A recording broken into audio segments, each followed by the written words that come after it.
This is Julien Jean-Pierre from the Royal St. Lucian Seamoss Company. I hope everybody is doing well. It's another beautiful Sunday, and I'm just chilling, enjoying the nice day.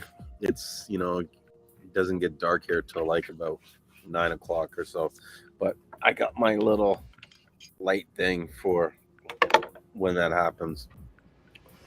But yeah, I checked the comments. No one had anything to say about what they wanted to talk about. So I hope some people come in and we talk about some stuff different. In the meantime, I'm gonna take a couple bites of my pad thai that I have here.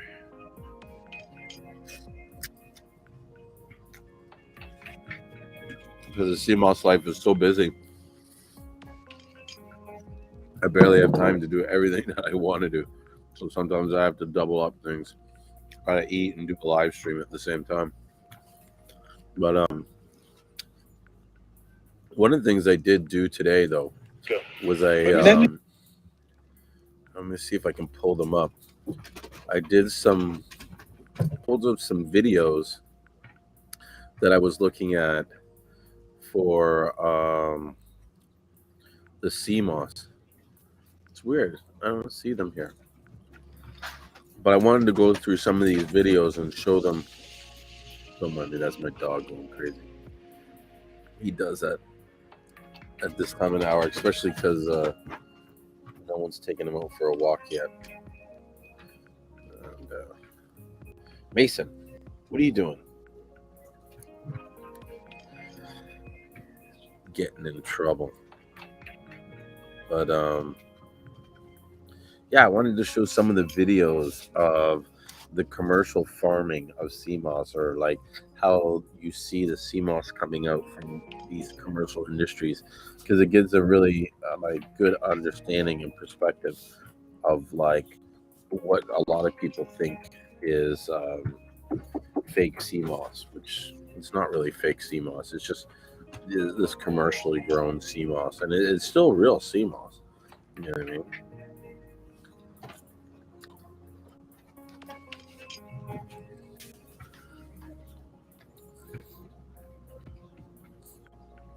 But if anybody has any questions, I'm happy to answer them. Like, what's the difference between the colors? Another question I get a lot is, what's the difference between the bleached and the gold Seamoss and the purple Seamoss, and how long can it stay in the kitchen, or like how long is your Seamoss good for? Yeah, any of those questions, feel free to ask them. I have no problem answering them.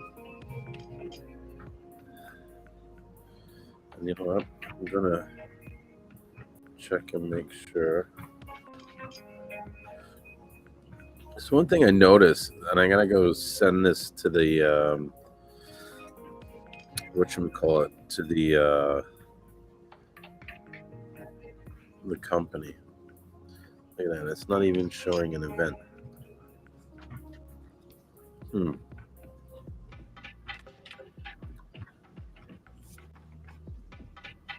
What is the difference from the colors? I don't know.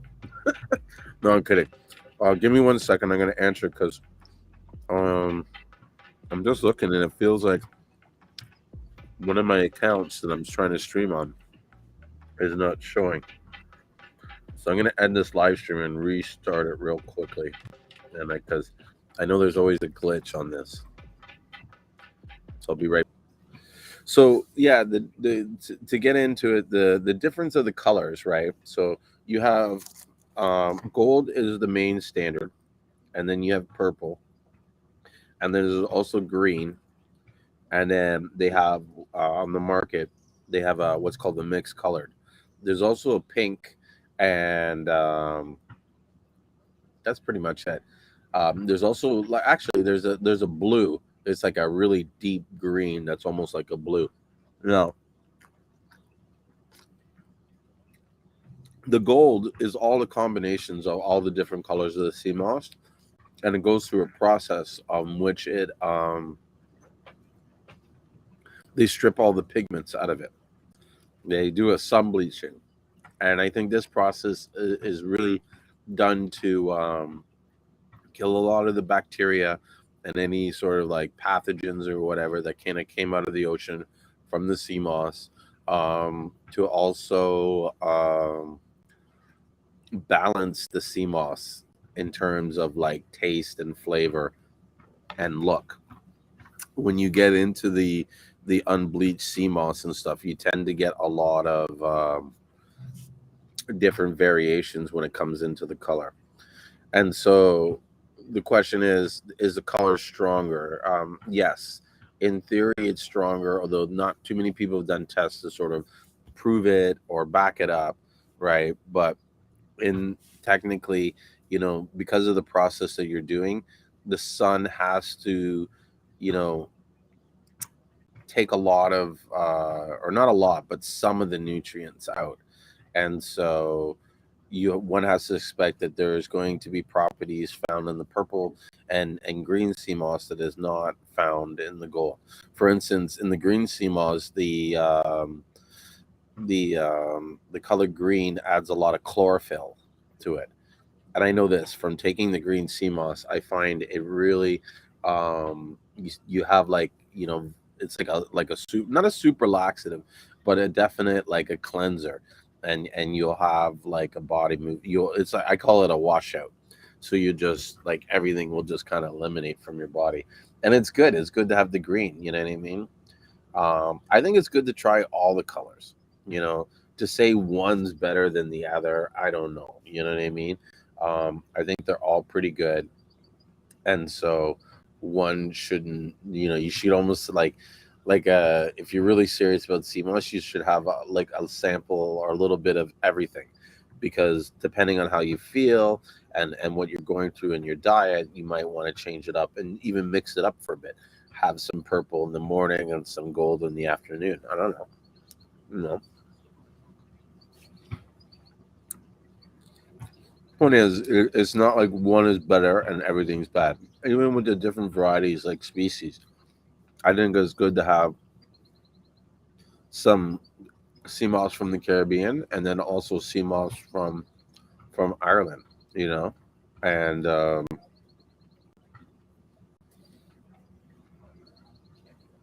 mix it in between the both. Because I think some of them have, from what I've talked to people, it's like Condor's Crispus has some high nutrients in some areas, and the Garcilaria and the Eukinema has nutrients and stuff higher in other areas, but they all have the same sort of amounts of nutrients. Like at a certain baseline, they're all the same. So to say like you can get one from this and not one from the other, that's not the case. Now you might have higher concentrations of one nutrient more in one species than another. That's a possibility. Although I don't really have any proof or any documentation to back up which is which. I know there's a few people that have been talking about, taking the samples and doing, a sort of like a comparative test of all of them. We shall see, you know, what works out and what happens, you know. Who knows? The worst comes to it, maybe we'll go and bite the bullet and put that investment in. I really like to see like what the nutrient difference is between the different species. See, that's what I'm just talking about. So she asked, what's the difference between Condorus crispus and standard sea moss, or maybe what you mean is Caribbean sea moss. I know, honestly, don't know. Like I was saying, those that have gotten it tested, or no one wants to share their findings and blah blah blah, but those that have been in the sort of field of testing, a lot of them, they say that between the two different species, they all have the same amount of nutrients. But say Condorus crispus might have more nutrients in one area, and Garcilaria eukinema has another concentrations of nutrients in a different area. But because they're all algae, right? They're all going to, in some ways, function the same way, where they're getting high nutrients from the sea and mineral nutrients and minerals from the waters of the ocean, and they're converting it into what we can use now as food. What's up, naturally me? I think I saw a story earlier of you doing moving into a new location. And if that's true, I just want to say congratulations. You know what I mean? That's a big how do you say it? A big move, and doing the business. And I'm excited to see people like you taking putting yourselves out there to make the investments in your business, to take it, like, to do what you can to take it to a different level. So congratulations.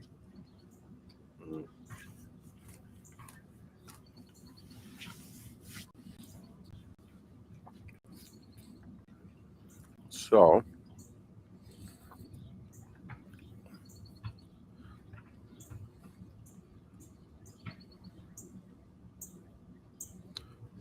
yeah, I'm happy to hear that you're doing the farm. And you know what, that brings me on something that maybe I would really want to talk today, because for those that are in Canada, and I don't know if some of you Americans might know, but we had Caravana weekend, and now is one of my first times going down to Caravana there, but I've honestly never been there before. But I'll tell you this, it was crazy. Um, Even in the parts that, because I'm kind of, not to say I'm an introvert, but I'm not a very crowds guy. But I wonder if I have any footage that loaded up from when I was down there. Here, maybe I'll show this. Mm,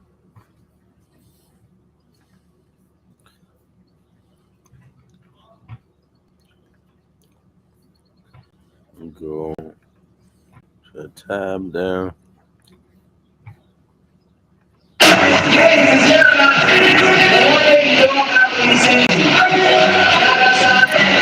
This was like at the end of all the breaks.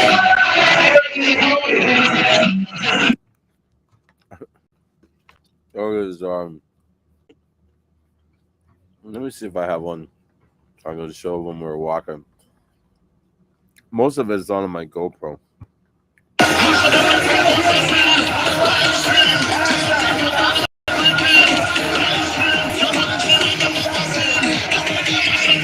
But bro, I walked so much that day.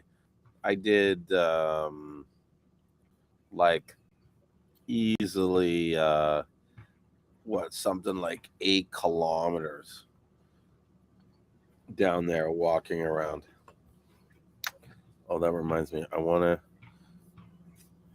check and see if anybody is talking on my live stream, because I'm always missing the comments. Like, I go back after the show and I see all these people trying to talk to me. So I want to make sure I see the videos.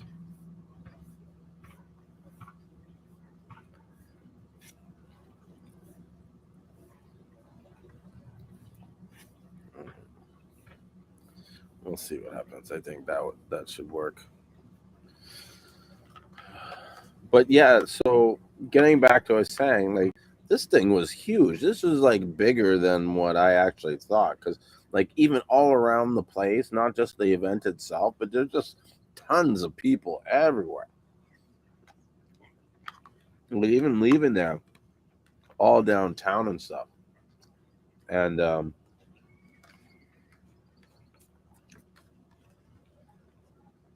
actually got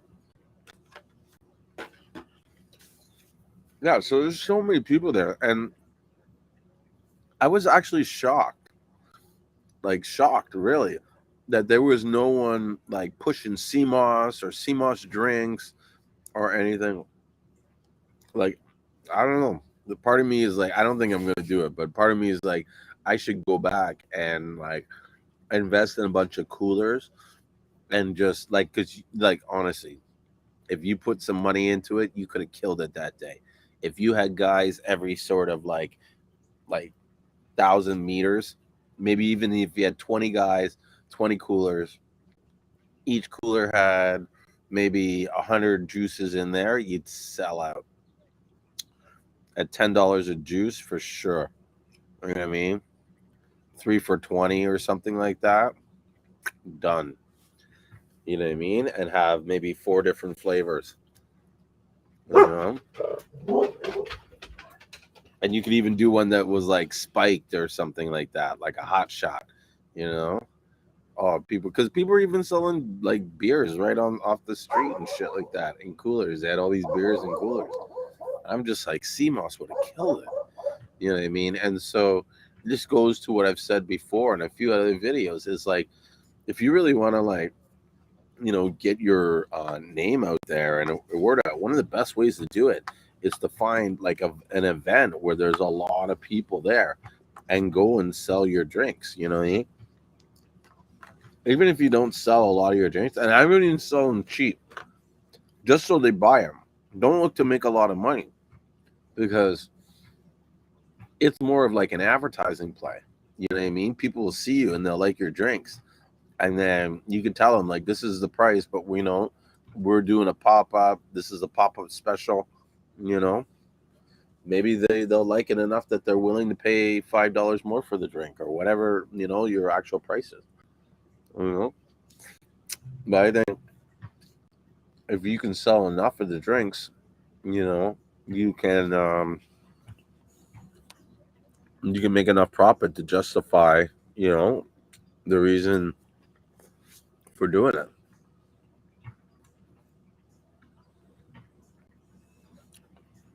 So coral is your ticket to riches.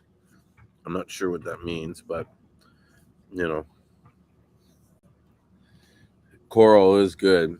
You know what I mean? It's good for the environment. It creates a lot of habitats for sea moss and sea moss life and stuff. You know, so I'm all for coral. But you know what I found out, which is interesting? Sea moss doesn't really grow near coral, and the reason why it doesn't, right? This is what I found out, is that sea moss, this kind of sea moss in the Caribbean needs nitrates, um, nitrogen to grow. And so wherever there's coral, they say they don't have it, it has low levels of nitrates.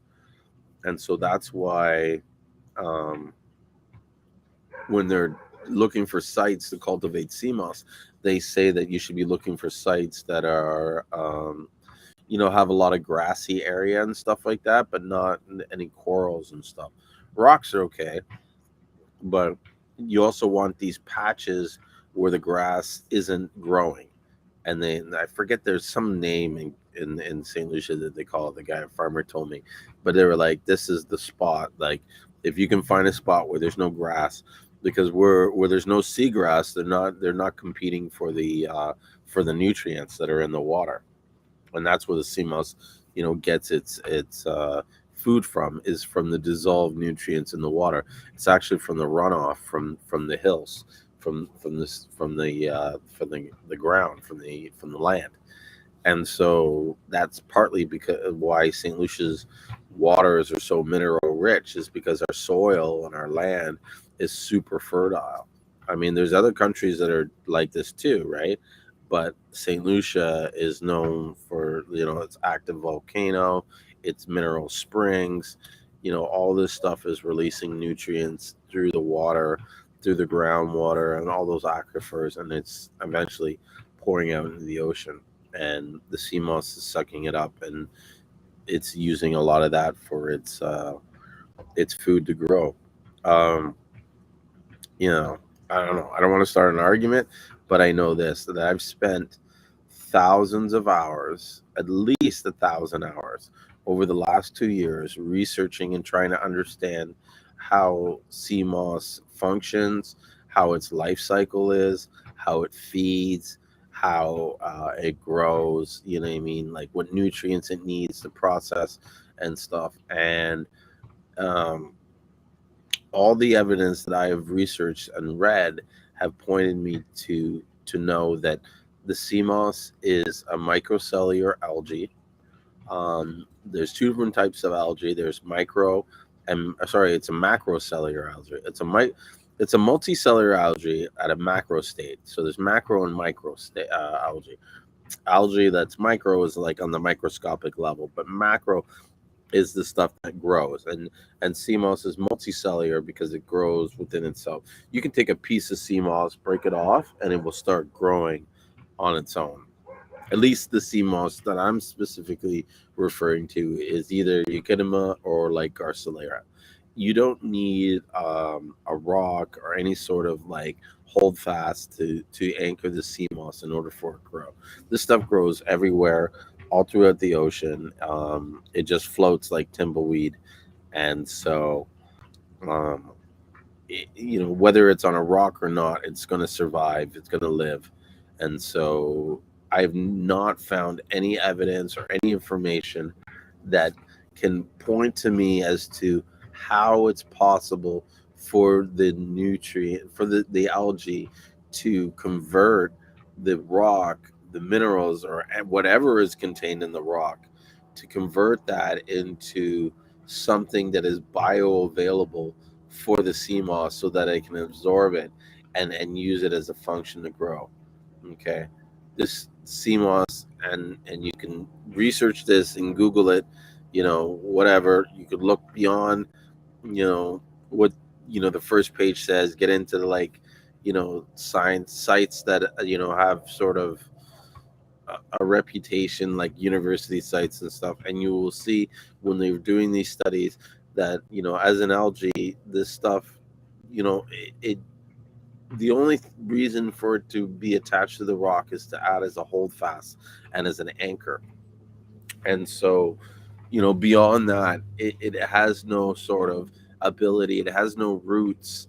It uses photosynthesis and the nutrients in the water to convert its food into, it's got like glucose and sucrose or whatever. Actually, you know what, I shouldn't say that because I don't know sure, but I know that it uses the nitrates through photosynthesis. It does create proteins, and it's full of fiber. So, and I encourage anybody to kind of research what they can about CMOS, and share the information that they learn from a scientific level, not from uh, a word of mouth level or something, like to follow up with someone that has actually done some real proven scientific tests. Ugh. I'm gonna turn on the light. But actually, I don't know if I need it right now. Yeah, I'll leave it for now. But I got it ready.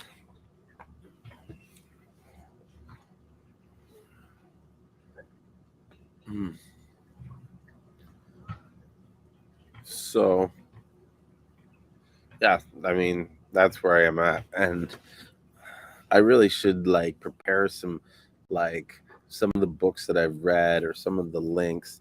I know if you email me, I have like a email that's together. Actually, maybe I'll just pull that up and I'll go through some of these CMOS links that I have to show people where I'm coming from.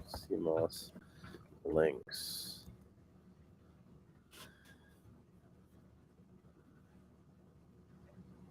Uh-huh, uh-huh.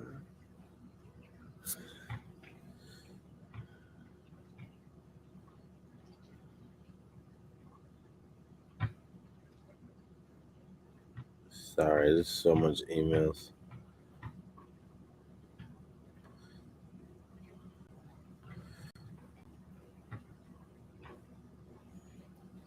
I think I should do this. Let's see. Links. Oops, wrong thing.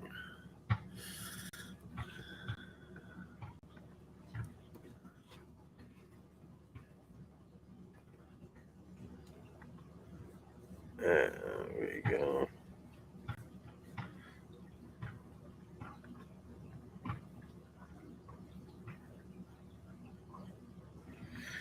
Here's one. Let me just see if I can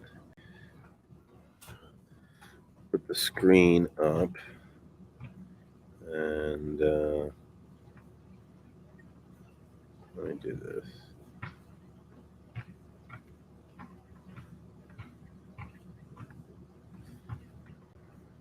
I'm going to share the screen so you guys can see this.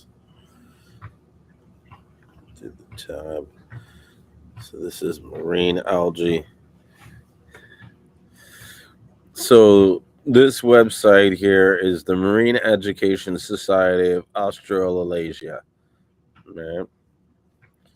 And so it's referring to the different types of moss. It has a picture of some Chondrus crispus here, and some different species of red algae.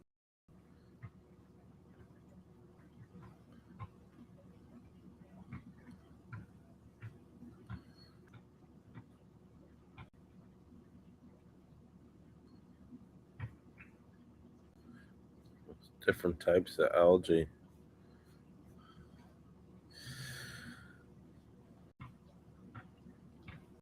So here it goes. There are about 6,500 to 10,000 species of mostly cellular or mostly multicellular marine algae, including many well-known species, including over 160 freshwater species. The red color comes from the pigments called phyllocybole proteins. Algae remains range from microscopic forms to large fleshy algae. They're usually red, but some species living high on the intertidal fringe may be olive brown. Red algae are found in all the regions in the world, growing attached to the bottom or other hard surfaces. They are grazed by herbivores such as fish, crustaceans, worms, and gastropods. Usually, the red algae are slow growing compared to the green algae and reproduce both asexually and sexually. They have some of the most complicated sexual life cycles of any organisms. Most algae store their sugar as glycogen. Glycogen is a long chain of molecules with a lot of side branches. It is very different from the starch that brown or green algae store. Besides having the usual cellulose cell walls that most algae have, Rotolif- Rotofia also has three important chemicals in their cell walls. Their chemicals are agar, carrageenan, and glycines. It's mucilaginous sugars. Some red algae, like chlorine algae, deposit calcium carbonate in their cell walls. This prevents them from being eaten and gives them strength and support. These algae make an important contribution to the growth of coral reefs. Some species of red algae can grow in thin mat over rocks and hard structures and are called crustaceans growing in this form. Their up chlorine and crustaceous forms of red algae bind and fill coral skeletons to form massive sediment structures and which are long enough to resist wave action and erosion. The sperm of red algae cannot swim and they rely on water currents to transport them to the female organs. They have quite complex reproductive cycles involving alteration of generations. Several species are used as food, including Polymeria or dulse, is well-known snack food in Europe, and in Iceland has been a prominent source of fiber for many centuries. In Japanese, cultivation of nori is a major industry employing over 300,000 people. Red or crimson in color, nori becomes dark or blackish when dried, and green when cooked. Nori is used to make sushi. Blah blah blah.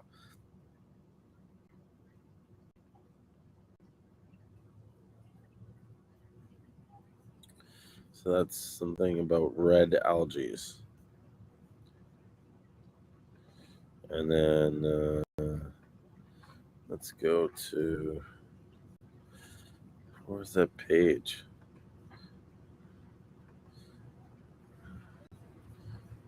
I had the Gmail account.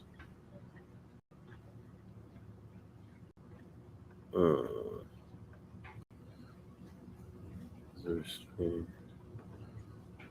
okay, there it is.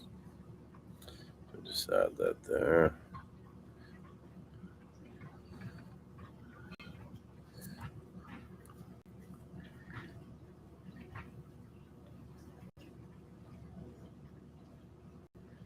Okay, so here's another. I'm going to share my screen on this tab, and we'll talk about algae and the descriptions and the types.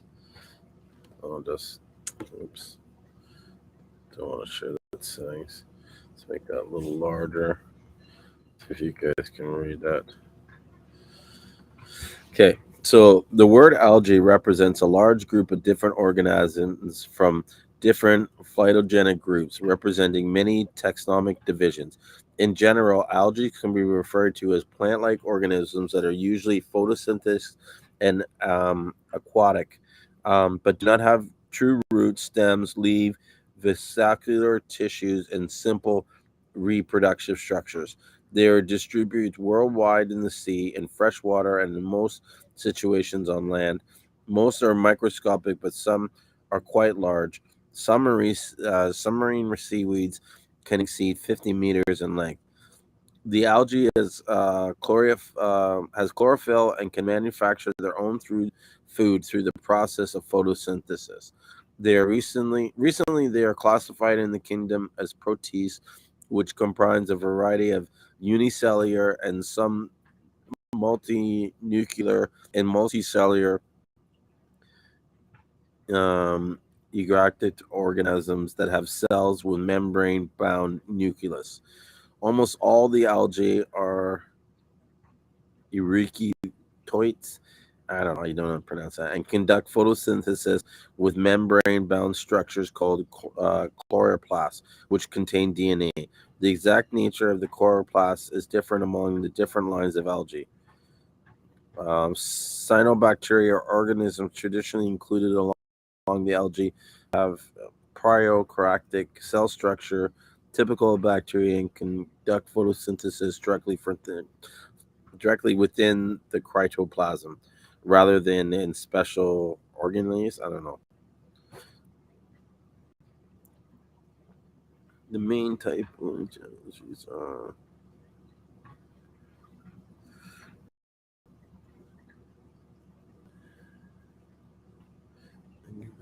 orange.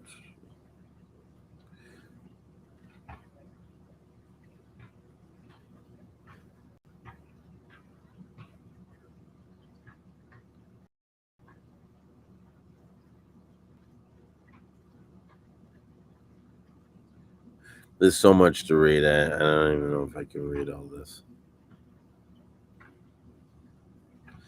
But I'll, like I said, scroll tightly.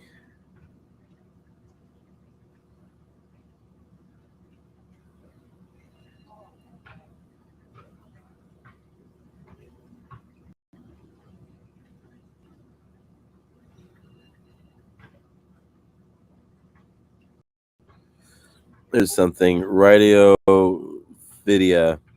Um, it's the kingdom of Proteus, consisting of the synthetic organisms commonly known as red algae. Members of the division have a characteristic clear red or purplish color imparted by accessory pigments called phyllocybulins. The red algae are multicellular and are characterized by a great deal of branching, but without differentiation into complex tissues. Most of the world's seaweeds belong to this group. Although red algae are found in oceans, they are common in warm temperature. They are most common in warm temperature and tropical climates where they may occur at greater depths than any photosynthetic organisms. Most of the chlorine algae would secrete calcium carbonate. Most of the chlorine, and play a major role in building reefs, belong here. Red algae are a traditional part of Oriental cuisine. There are 400 known marine species of algae. A few species occur in freshwater.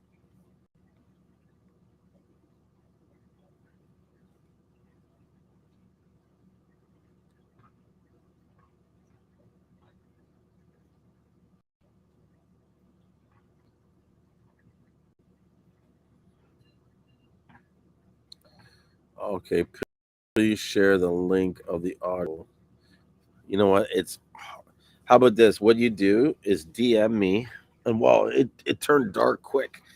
DM me, and what I'll do is I'll send you the link to all these articles that I have, because because I'm on two different devices. It's hard for me to share the links from the article, but definitely, you know what I mean. I have no problem sharing all these different stuff, but like these things are found. I googled these all.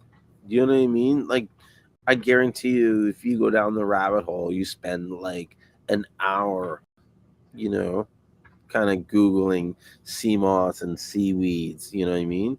You will learn a lot about them, you know. Let's see. This one here. Trying to find ones where they're like sort of like more scientific sites. Some of these sites, they're just information about, you know.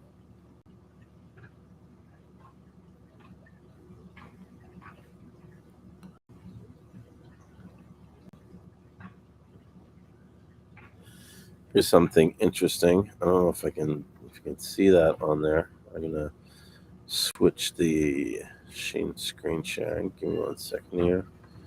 Share the screen here.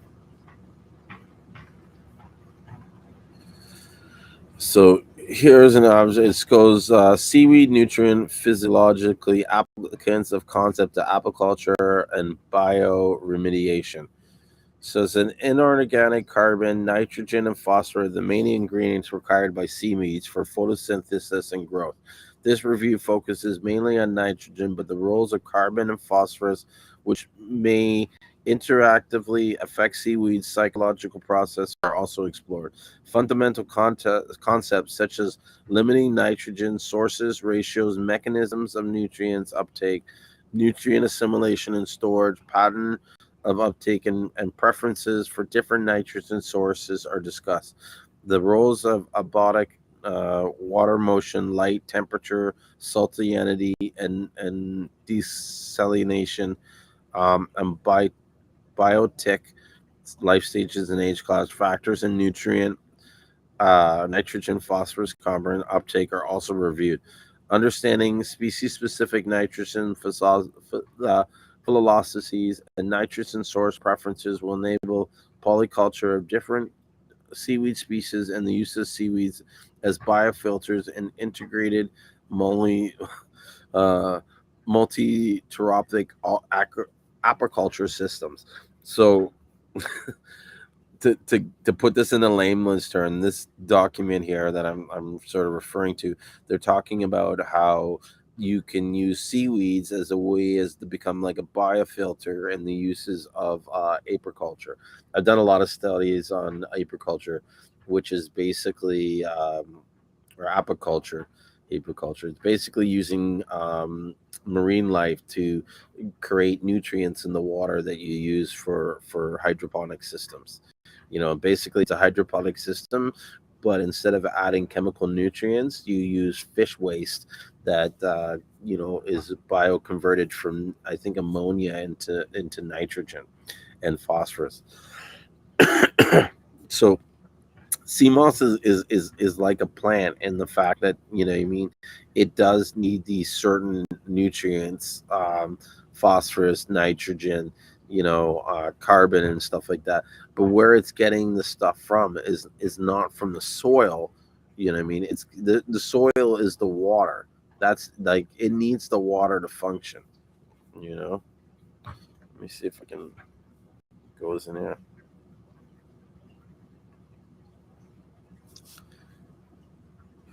So it's here. Inorganic carbon, light, and nutrients are required for seaweed photosynthesis and growth, and interactively regulates rates of seaweed production. Nitrogen is the element most frequently observed to limit growth, although in some cases phosphorus may be limited. Moreover, because inorganic carbon in seawater occurs primarily as biocarbonated HC03, the inability of some of the species to use HC03 as a sea source may lead to carbon limitation, especially among subtidal and tide pool species. This review will focus on nitrogen nutrition of seaweeds and will also consider phosphorus and carbon physiology, which may interactively affect nitrogen uptake and assimilation, and consequently seaweed photosynthesis and growth. This review is not intended for the comprehensive, but to build on the earlier reviews of Harrison and Third, blah blah blah.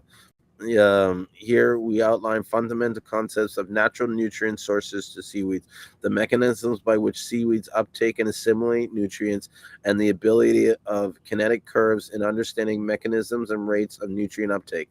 Next, we discuss how nutrient uptakes and growth are regulated by abolic and biotic factors, both classical and contemporary literature examples. The context is that seaweed growth can be enhanced by providing optimal environmental factors such as light, water motion, and nutrient supply. We then explain how concepts might be applied to seaweed polyculture and integrated multi-teropathic apiculture. So basically, this is kind of saying like they're going to do this study where they're talking about how the different nutrients are going to be affected based on I think kinetic curves means like the currents in the water, and just how light, motion, and nutrient supply will affect the growth of the sea moss.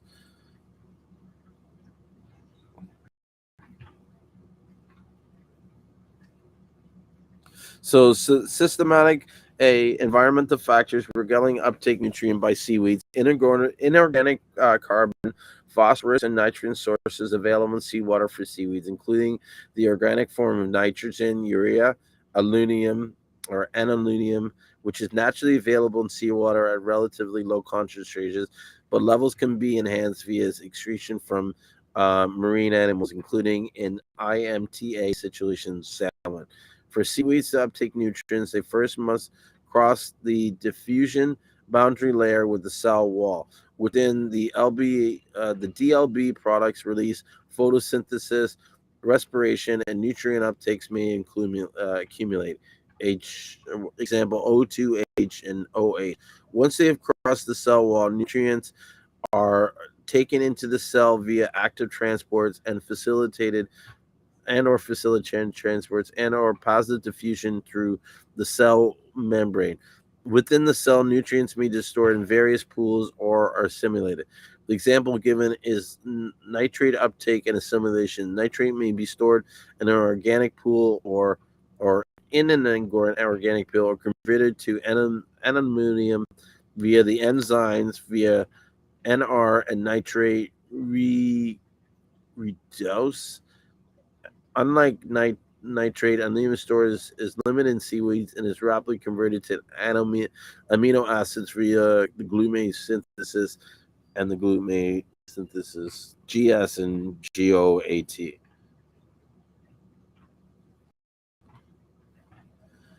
So, like, I just want to take a second to kind of point out that in nowhere in this study do they ever discuss how the sea moss is required to have nutrients from the rock, and that's what's functions. Like, sure, I bored you with a lot of this science stuff, but it's clear to see when you read this what really sea moss requires and seaweeds require to function and to grow. You know what I mean? It's the waters. It's the nitrates, it's the carbons, it's the phosphorus and stuff like that. And this is all from dissolved stuff like like even down to whale poop, which adds these nutrients into the water.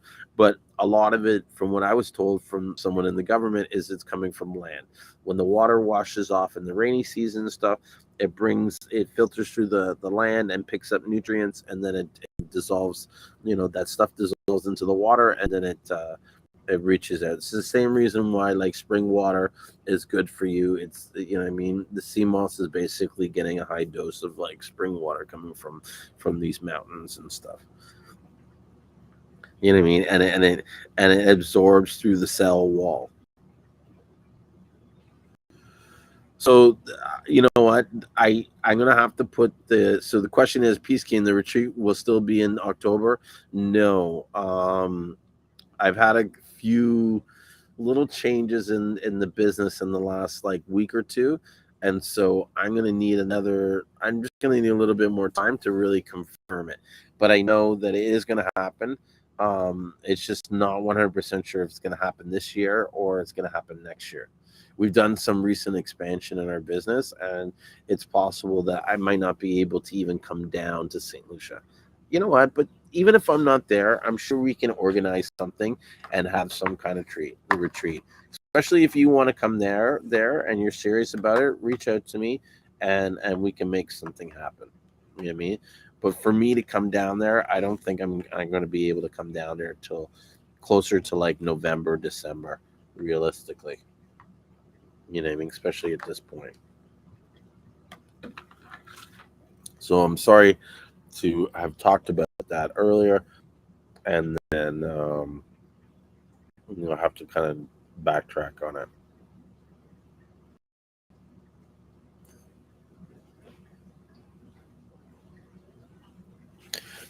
I'm located in Toronto, Canada.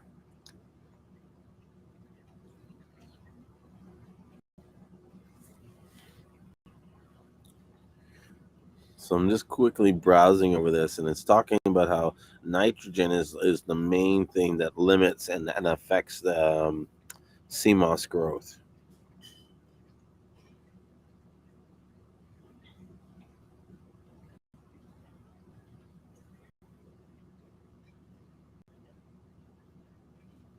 So, question here is, what about CMOS from Jamaica? Is it the same? Yeah, I think it's the same. I mean, a lot of times the CMOS, like, okay, there's certain areas that yes, you can order for me if you're in Canada. If you're in Toronto, you can even pick it up in the area. I'm in Scarborough.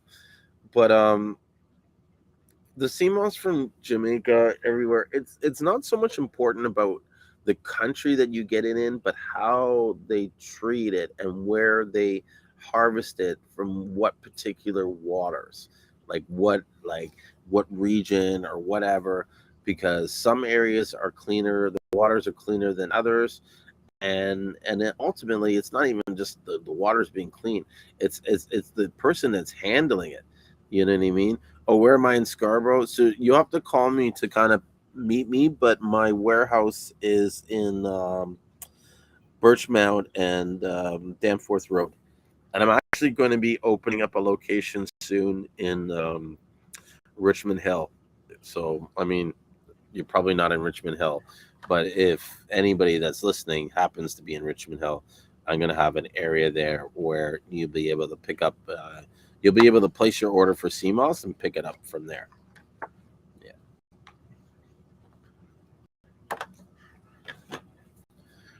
I need to snack on something.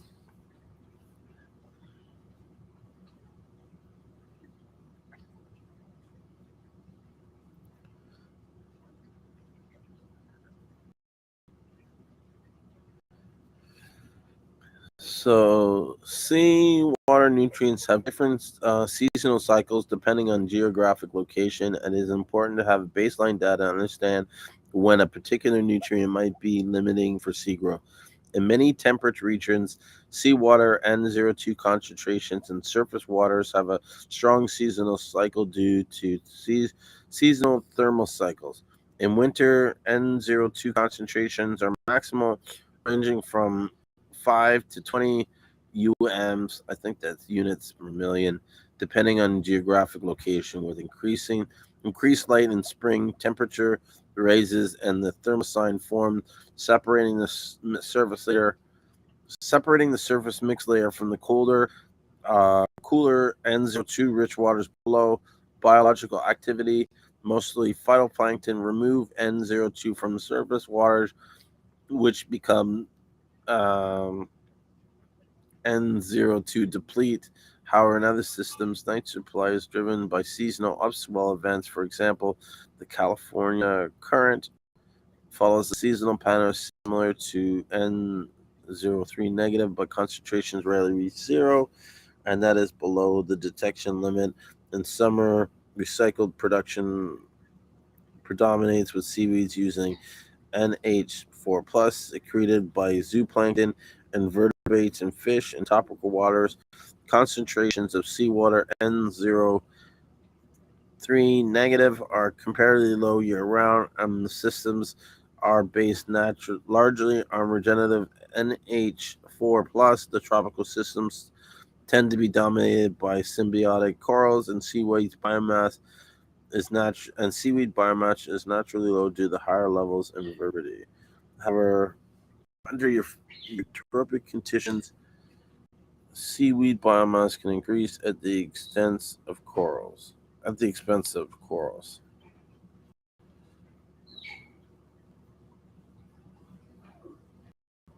So in the ecosystem, seaweeds can take up a substantial portion of their nitrogen from invertebrates and fish from which they are associated. For example, the relationship between some word I can't even think. Grow rates are enhanced by which hydroxants, which secrete SH fluid that is taken up by underlying seaweeds. Oh, so the question is, and it's fresh. The seaweed I have, the sea moss I have, yes, it's fresh. It's definitely fresh. It's usually probably like no more than like a month old.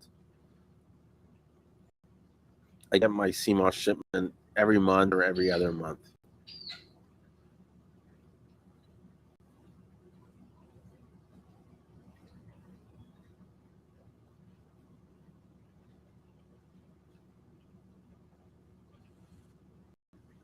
Stuff is so boring to read, but yet it's so informative. Like when you read it, you then really sort of understand like how seaweeds feed, where they're getting their nutrients from and stuff like that, and just even like how different times of the year, like they know like there's farmers when they're cultivating, they know how to put it, like it's like the lower it is to the ground, the more nutrients there is. What is that noise? I think that's my dog.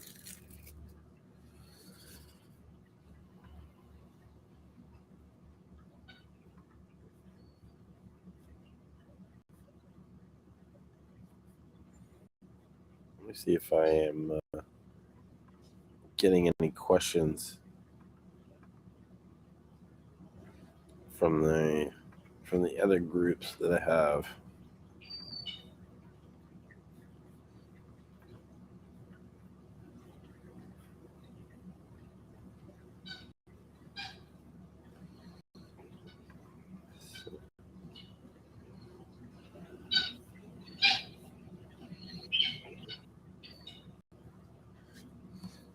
Oh, these guys. The only comment I've gotten is this dude here. I'm blocked from the group.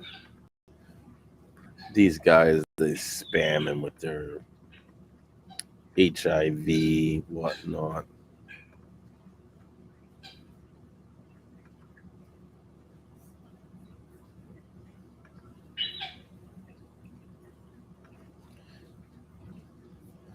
There's another one giving a comment.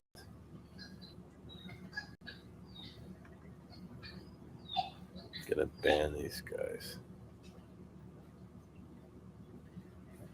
Oh, look at that. Someone said, we just received our order to Belgium, and I must say your Seamoss is great. Thank you. Well, that's sweet. I love getting positive feedback from the Seamoss. You know?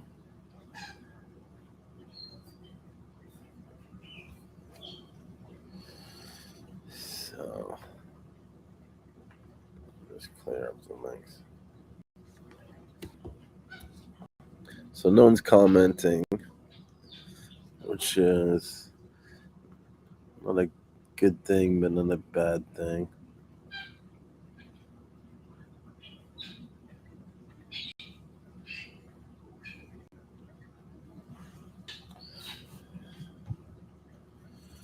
Oh, I can like just geek out and just read this stuff for like hours, you know?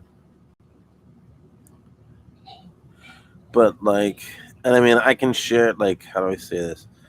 Um, I'm gonna post this link in the comments on our YouTube groups and our Facebook groups.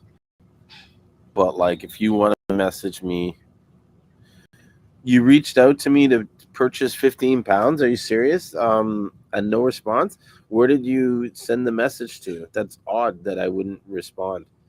It must be an email that for some reason I'm not getting, because I'm pretty responsive. And you're in Toronto. Like, you can come pick up the 15 pounds tomorrow if you want.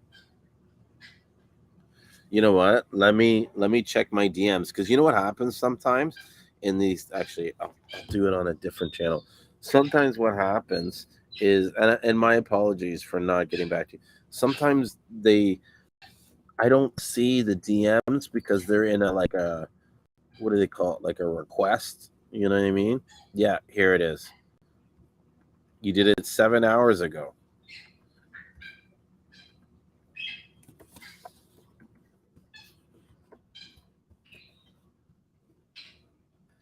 Keep in mind, it's like Sunday. I generally don't work on a Sunday, and so 7 hours ago, I know for sure I was not. I was in church, and I wasn't paying attention to my I kind of turn off my phone afterwards and stuff like that. But I'm there. I just responded to you, so if you want to, keep on the conversation, I'm happy to help you, and we'll get you that 15 pounds, no problem. I'm actually about to receive in a new shipment. It just came in Toronto today. I'm waiting to hear back from customs from my broker. Let me check my email real quick.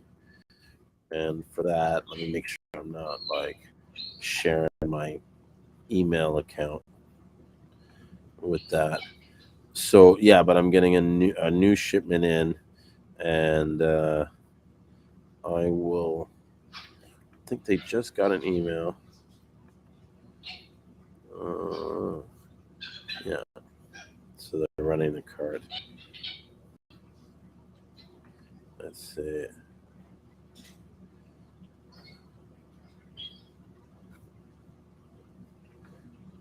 What? Okay, that's printing the original. All invoices.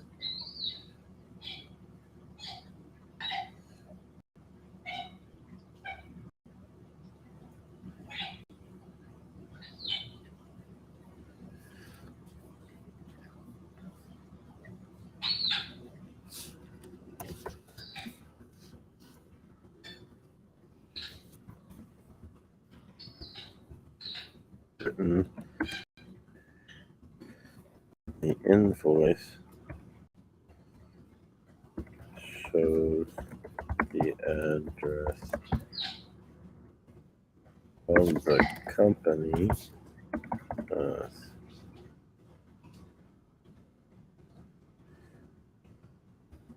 from Alicia.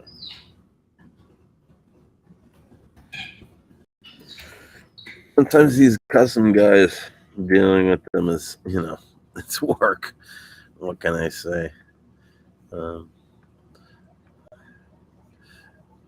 what's funny is I've like nothing has changed. I do I do these shipments every month, and for some reason it's like I get one person that it's like thinks that they know everything about the ship, and I'm like, please refer to our past shipments for direction on how to proceed with this shipment.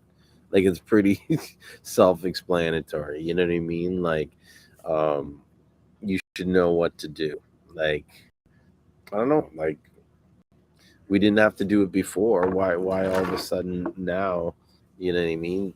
This country of or like basically what they're asking for is to basically, I think on the invoice they're trying to say to me it doesn't say what country it was manufactured in. But I'm like, this thing is not manufactured. It's it's dried. We're harvesting it, but we don't manufacture it into a product. And even then, where it came from, there's the address on the invoice. It says where it's from. Has a phone number, a PO box, and an address. You know what I mean? Like I don't understand what it needs to say where it was manufactured. These customs guys, like just run it. Just run it. You got the credit card. You know what's up. You've done this before. Like I didn't need. I should have said that. Like I've never used this before. Why all of a sudden do I need this now? But I don't know. I'm scared because this is gonna be like my largest shipment ever. I don't think. I'm not even sure how they say it. It's like I'm gonna go and get this U-Haul truck, but I just hope it's big enough. Like I gotta get the biggest one I can get because I don't want to get there and find out I can't put all the skids in. Or so I should have asked them how many skids there are. I think I'll do that in the morning. Yeah, we'll figure that out.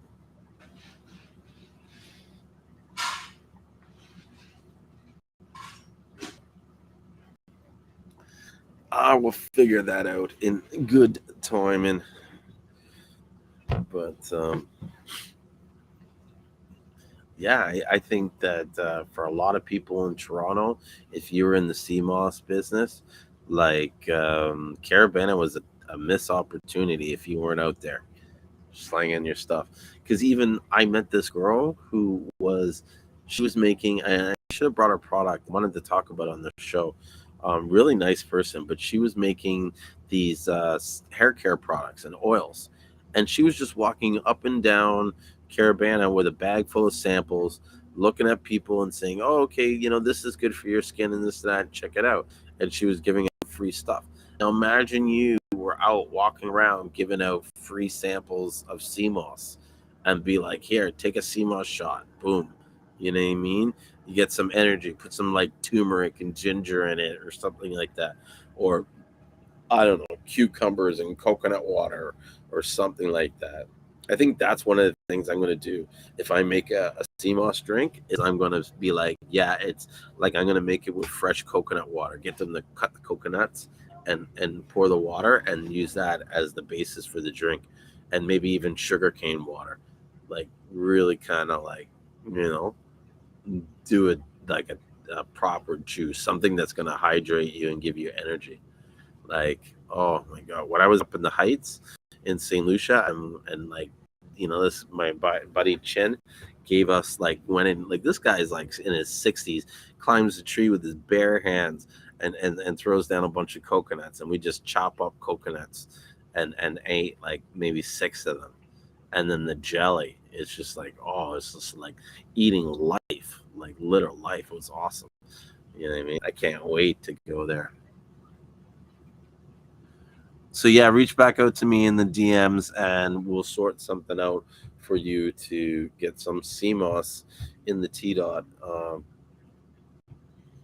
Yeah, Toronto's a wide open market. Like the more I think about it, it's like the more like no one's really pushing Seamoss. Like some people are selling it and they're moving slowly, but I think there needs to be like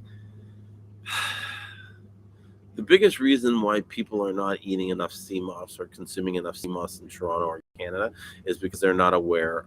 There's not enough people aware of it, and not enough people are aware of where to get the right stuff and get the educated. You know, I think that's a big deal. So, dog's going crazy. I can hear him playing with the squeaky toy.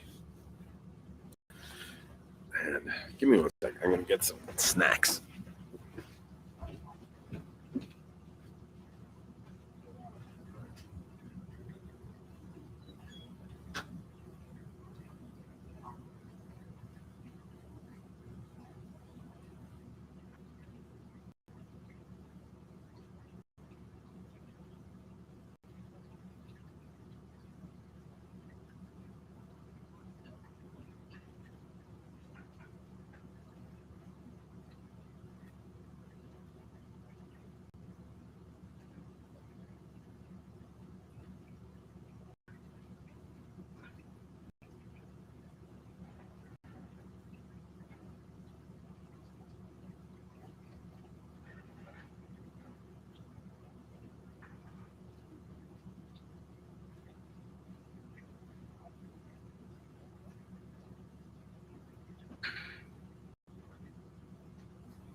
Oh, I'm back.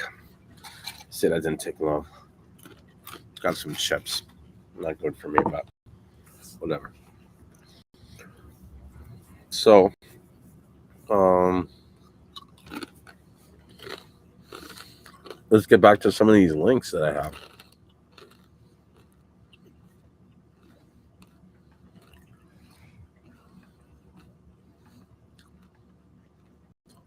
Do I have access to them? Where are they?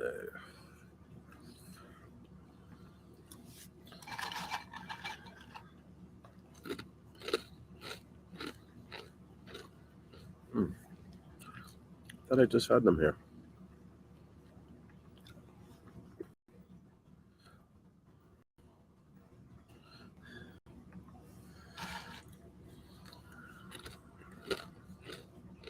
Here they are. Here's a really cool site. It's called FAO. It's the Food and Agriculture Organization of the United States. Well, if you ever get a chance, go into FAO.org. In this article, I had linked is the functional and nutritional value of the Chilean seaweeds, Codaman, Fragile, Garcilaria chilensis, and Microcitius proliferae. So it talks about the nutrition value of Garcilaria in the Chilean area. There's proteins, amino acids. Let me see if I can share this link. You guys in Instagram are missing out. I gotta figure out a way to get you guys on the same screen.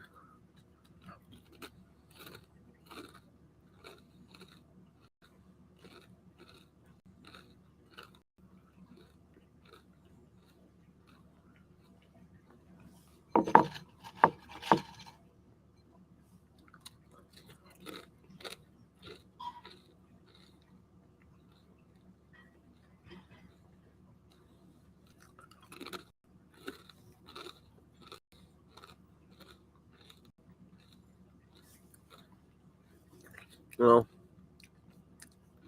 I'm gonna change that. A lot of garbage on it. Well, not garbage, just stuff you can't really understand food and like you have to be in that sort of field to get it.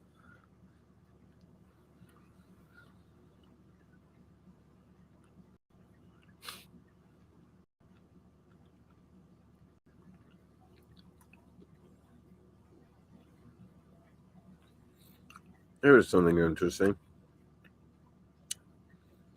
I'll show this. This is um, a nutritional composition and assessment of Garcellaria.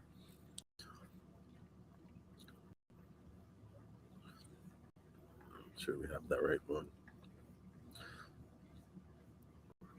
So it says here, the chemical composition, mineral elements, vitamins, free fatty acids, amino acids, content of the edible red algae, Garcellaria, grown in the seas near Nano Guangdong province, was analyzed in a present study. Garcellaria limiformis bore showed a total sugar content of 14%. The protein content was 21%, of which 41% was determined to be essential amino acids.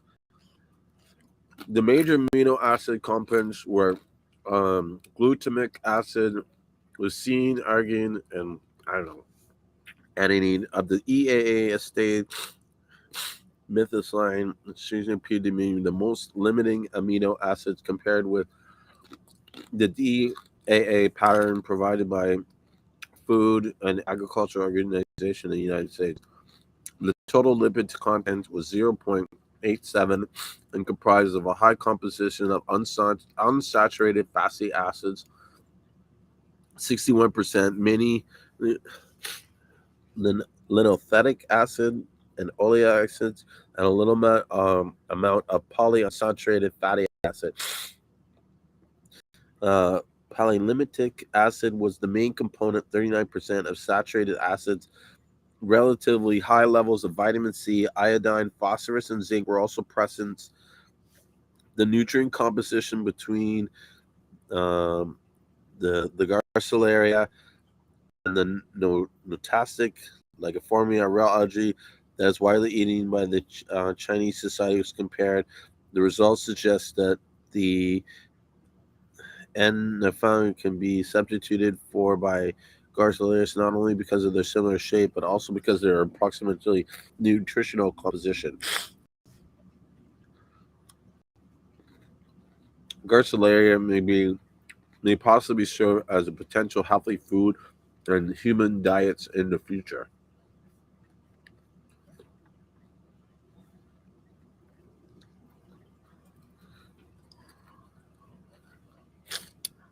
Give me 1 second. Let me get a note. Kleenex, blow my nose.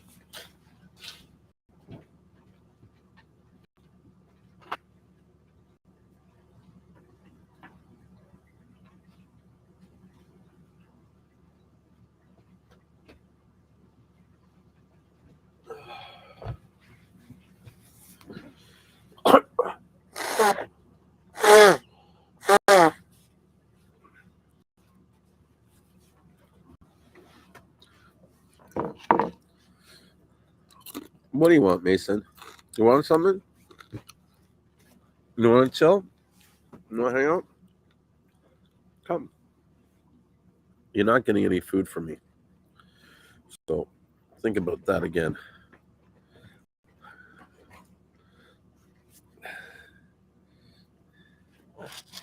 That's your boy. You're like the star of the show now, Mason. So you want to learn about Seamoss, Mason? Huh? You want me to start giving you some Seamoss in your diet? What do you think about that, Mason? You're not too sure? Yeah? You're worried about the taste? Yeah, I know. But don't worry. The Seamoss I get, Mason, it's really good. You're going to like it. Trust me. I know. It's exciting. Everybody's talking about Seamoss. So funny, this dog.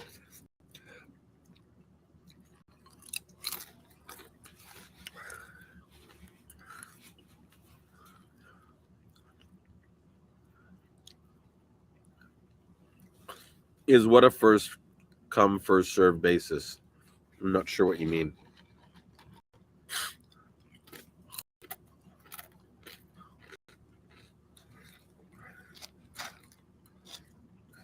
What's up, Mason?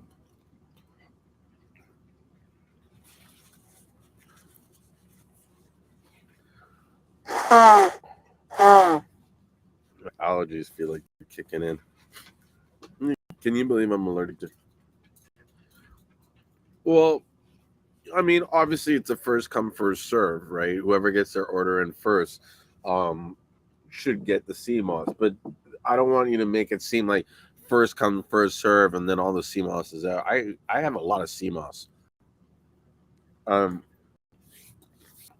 in all the 2 years, there's not been a single time where I didn't have Seamoss to sell, and so you know I wouldn't worry about it too much. Now, if you want to get some of the sales and the good pricing, you know, you got to take advantage of those when they come. I mean, I think tonight we're having a final sale. It's actually I could probably load it up here. I should play it. How can I do that? Add a source, a local video, and then here we go. Okay, I'm gonna play this video.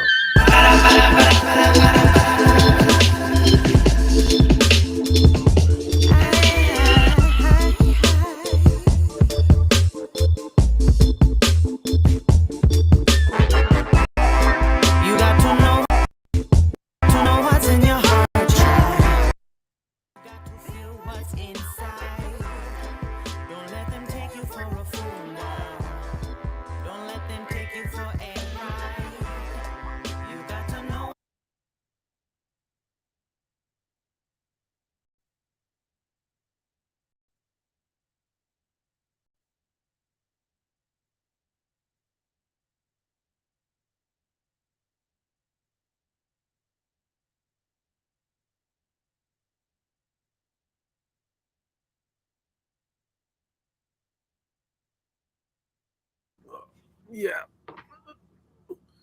So your question here was nice because there's a West Indian store in the West End that gets it, but she's always sold out because restaurants always buy it out. That's why I asked. Well, you know what? Let me know where that West Indian store is because I will supply them with Seamoss, and I even set something up where you can get the Seamoss through them, the same Seamoss that I have, so you don't have to come all the way out to Scarborough if you're in the West End. You know, I know how those in the West End like to stay in the West End, and those in the East End are the same. They're biased to the East End, but what's going on, Mason? Actually, I can feel the bugs. Get the bug spray.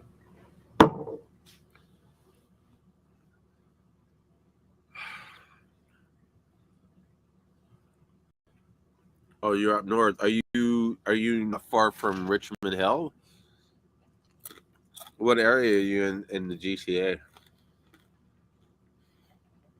Because up north, I mean, everybody has a different opinion of up north. Me, I think up north is like North Bay. Bonnex. I don't know where that is. Never heard of that area.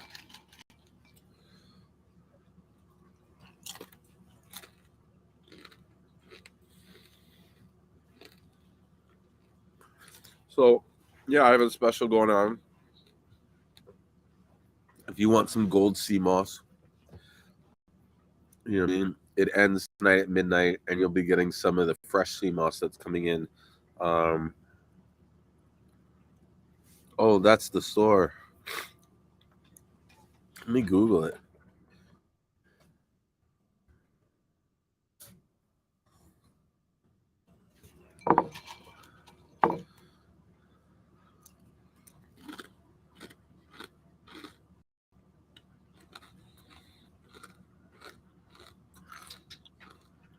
All right, I'll check these guys out on Western Road.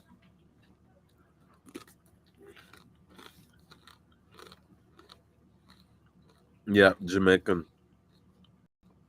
Not Jamaican, St. Lucian, St. Vincent. It's all the same. Island's an island. Well, actually, I shouldn't say that because all these guys would say their island is, unique for whatever reason. But got some corned beef, got some nice items here.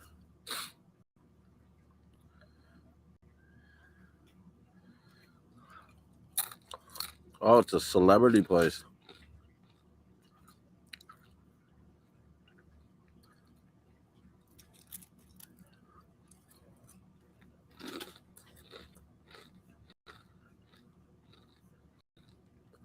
Well, I will check them out.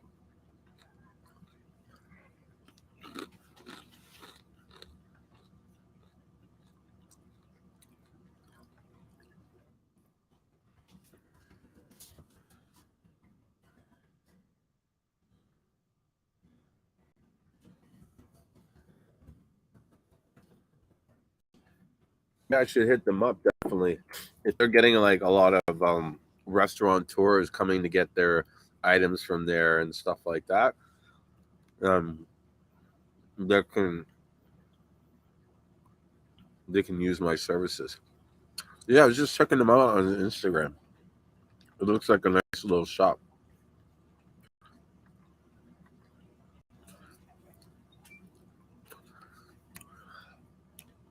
community oriented.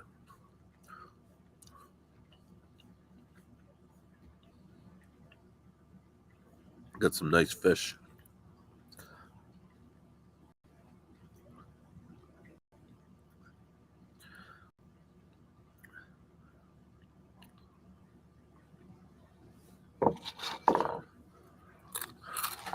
Oh, look at that! I'm watching her receive stuff in from like a shipment for food. Looks like a refrigerated warehouse.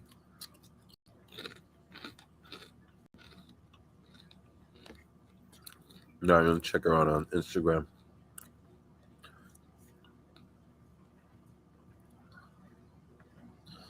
Saltwater fish and crabs, eh?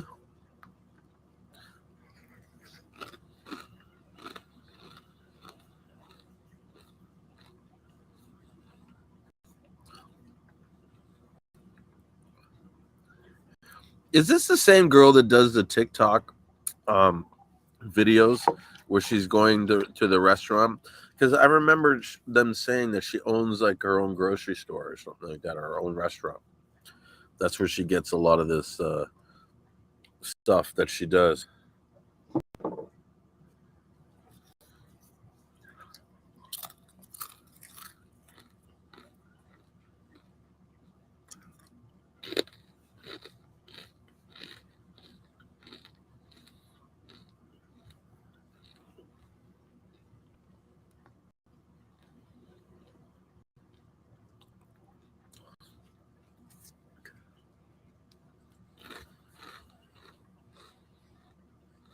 No, I'm not sure either.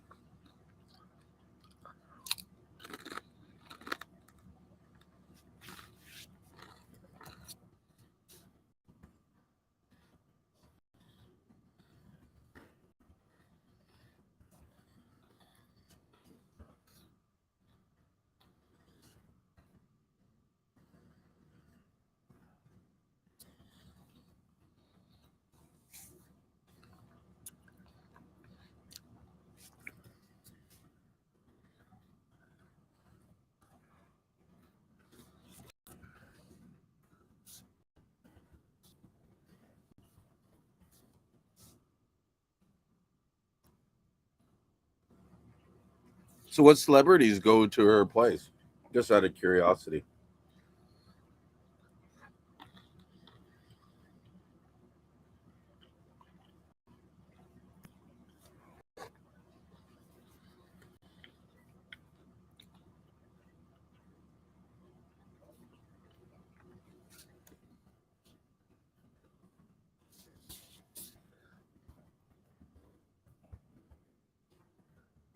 So I'm just messaging someone because they're questioning about the Seamoss because they've ordered Seamoss from somewhere else. I'm not going to say from where, but they weren't happy with the quality, and it wasn't clean, and so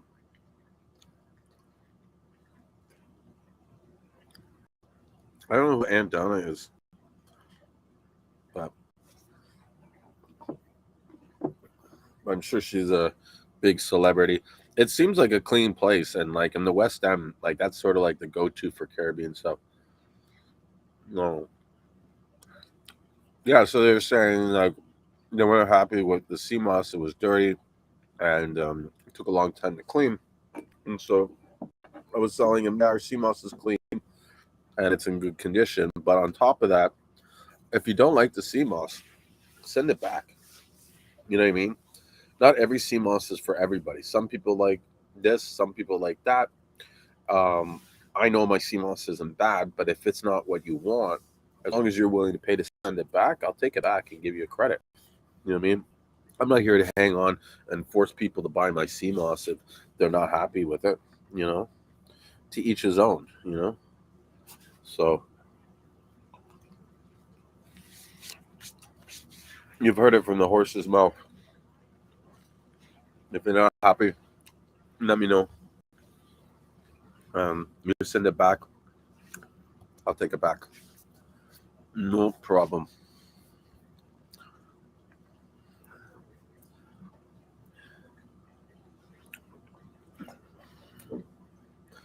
Oh, the reason why I said you're missing out on Instagram is because they can't see what the people on Facebook and YouTube are seeing.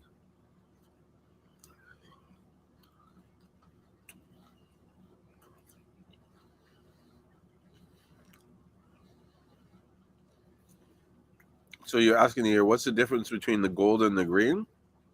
Mainly the process on how it's dried.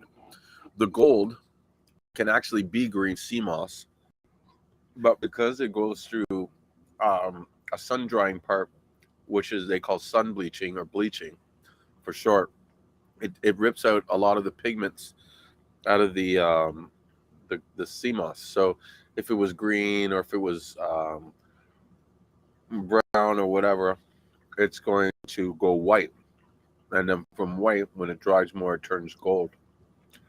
And so that's that's the main difference is that they don't have the same color. And the green will have high levels of chlorophyll from the green. Mostly the colors that it turns to, there's different pigments, and a lot of times pigments in the food identify certain nutrients and stuff that are contained within it, and that goes a lot for the same for the sea moss. And so the green is going to have high levels of chlorophyll. The purple is going to have um, high levels of iodine and other nutrients. And to say which one's best, I mean, who knows? They're all good. You know, I think each one has different levels of nutrients, um, compare a different function. I always recommend those that are new to CMOS that they start out with the gold and, you know, kind of get your body sort of accustomed to taking CMOS in general.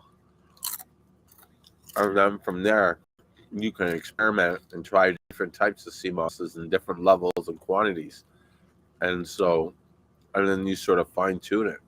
I think everybody should have a mix of like 2 or 3 different species in their cupboard to get different effects, and even mix them up and have different combinations. Like, there's nothing stopping you from having, say, Garcilaria, Bladderwrack, and Condorus crispus, and mixing them all together. That should be like a super sea moss.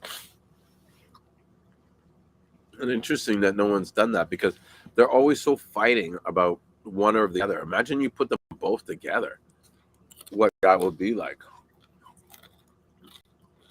That'd be like killer. It'd be like, you know what I mean? Two of the best scenes. I think I'm gonna do that. No, I'm not gonna do that. But I think someone should do that.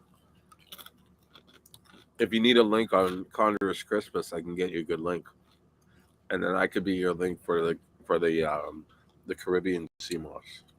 You know, and the same guy you can get the Converse Christmas from, he'll have the excuse me, the bladder rack.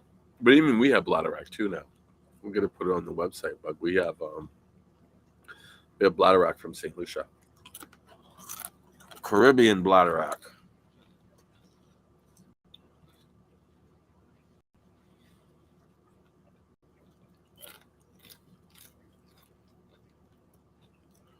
Part of me wishes I went down by the.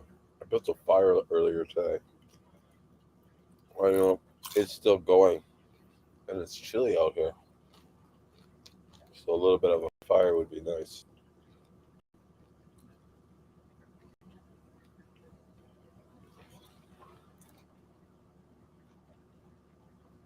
Yes, sea moss is a superfood. You know, or like Ricky from Gold Sea Moss said, it's more than just a superfood. It's like a it's like an amazing multivitamin. And the reason why I say it's an amazing multivitamin is because it has all these vitamins and nutrients in there. But what makes it amazing is that all these stuff is in their organic state. Whereas, if you bought like uh vitamins, from like over the counter or whatever, a lot of the vitamins are made in it like synthesized, and so they're not really in their original organic state. And so I don't know. I'm no nutrient expert, but I think from what I read, organic compounds are easier absorbed by the body than inorganic compounds. So Miss Jealous says my mom has high blood pressure, diabetes, and high cholesterol. Is CMOS good for her?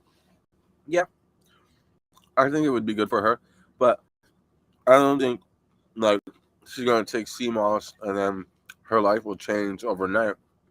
It's a combination of different things: CMOS, the diet, your lifestyle, exercise.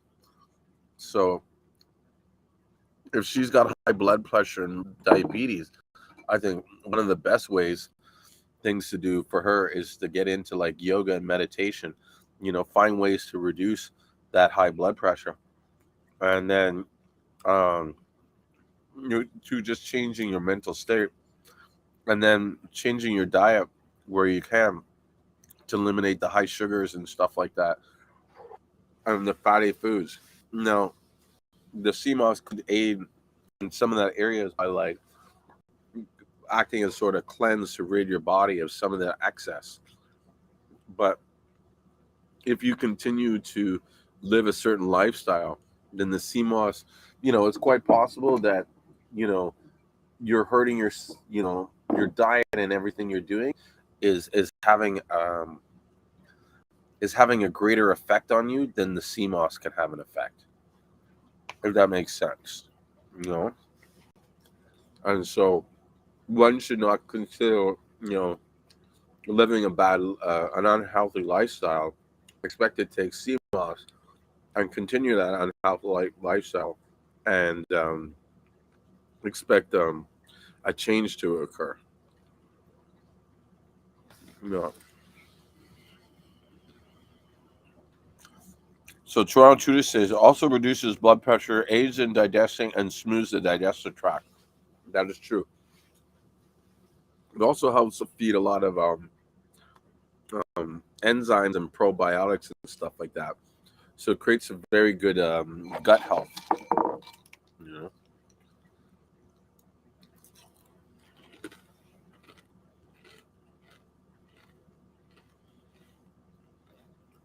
and I really should stop snacking before I come on these shows.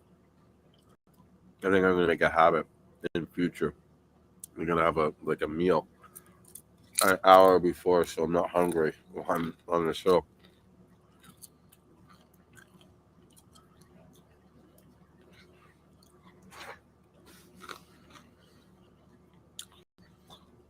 So Toronto Trudy says bitter lemon, cucumber, ginger, and aloe vera helps lower blood sugars.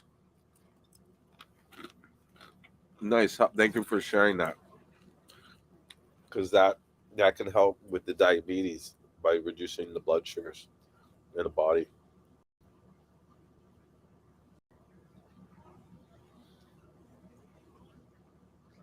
Yeah, look, see, I learned something new. Well, that's what this show is all about. You know, it's like total each one teach one. And sharing the information. I don't. I'm not the only one who has any knowledge on Seamoss. There's lots of other people that have taken the time to learn and read and understand what CMOS is, how it functions, how it relates to us in the world, how it grows, how it reproduces, and stuff like that, which I think is great. The more that studies, the better. The more that we, like I said, each one teach one. You know?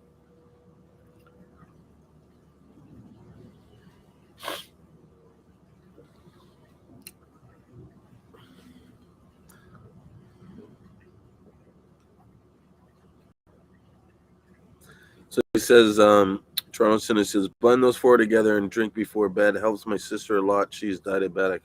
Well, thank you, man. I appreciate that.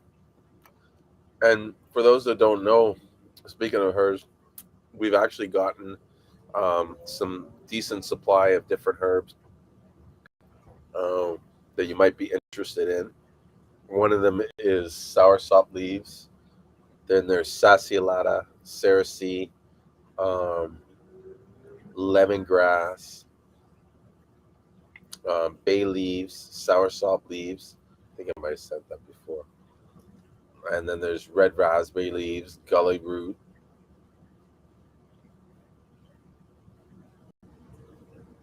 So yeah, gully root. And those are the herbs that I have right now, with more to add.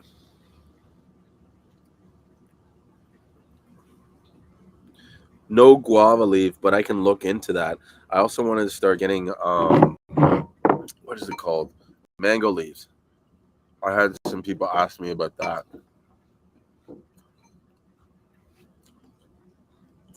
Oh, cerasee is the bitter lemon bush. Nice. I didn't know that. See, I'm learning all these new herb stuff. You know,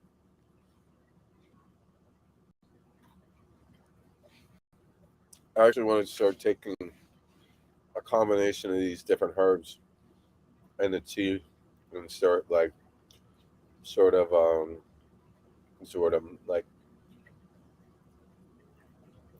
documenting my progress or documenting my results.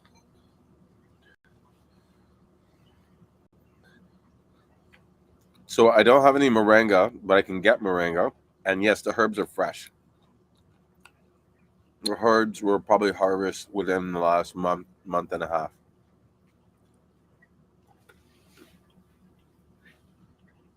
Or probably month and a half to 2 months, to be honest. Because I think I got them before I left to go to St. Lucia. And that was in June. And now we're in July. So that's about a month. So, how do I feel about burdock root? I've heard great things about it. I've never tried them personally. And so I think we can get it from St. Lucia. I should look into it and find out for sure. But I know where to get it. Like, if we can't get it, then I can point you to somewhere that can supply it for you.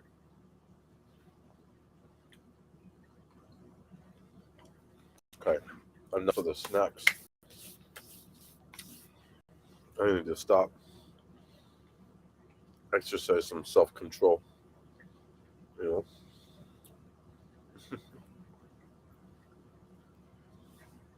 Actually, probably gonna go to bed early tonight. Tired.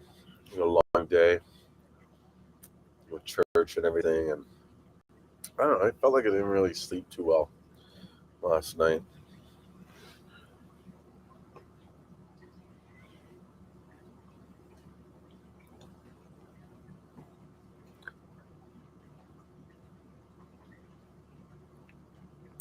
So at Toronto Touring, do you do any herbal drinks leading on Instagram? Just asking because you have some good drinks. I have to check out the drinks and see what it is. I think that gels are popular and everything, but I think the drinks are really gonna make what's the word I'm looking for? They're gonna really become popular. Like they're gonna take a lead in all this, and you're gonna find. I think every gel maker should have Seamoss drinks or prepared mixes of their Seamoss in the drink form, so that like almost like ready made, so no one has to keep it in their fridge and add it. And those are sort of like your introduction to experiencing CMOS and its effects.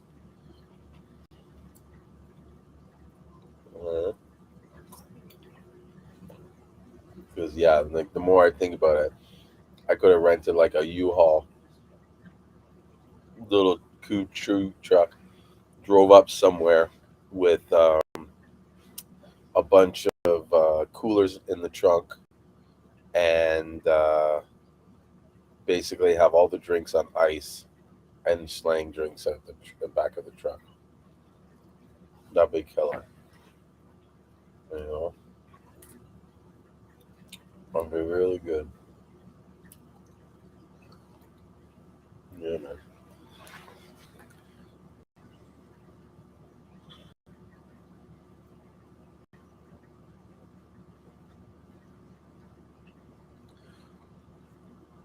So Toronto Tuner says, "Oh no, I just love learning about these herbs. I do a lot of smoothie blends for different things." And so Anonated Describe says, "What kind of drinks?" There's actually a guy. Um, I think it's Gian. He's making. He sells um a recipe for Seamoss lemonade and Seamoss teas.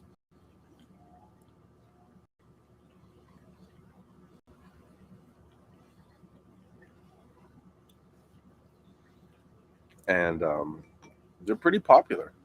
He started a club and everything, and I think the club is pretty good. There's a lot of people in there. He's making videos showing how to make the teas and stuff. And he started, I think, selling the recipes for like $50, and now he's up to like $100. He sells the recipe, but he adds all this value with selling the recipe. Like you get to be a part of his group, and they have videos and stuff like that. And they come up with new recipes and new ideas and stuff like that. And to me, it's always good to be like if you're a gel maker, there should be like a community of just people making gels so that they can share like where do you get your balls from, where do you get this and that. You know what I mean? So that they kind of support each other. Give me one second. I'm gonna get these snacks out of my face so I don't keep getting fat.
I'm back.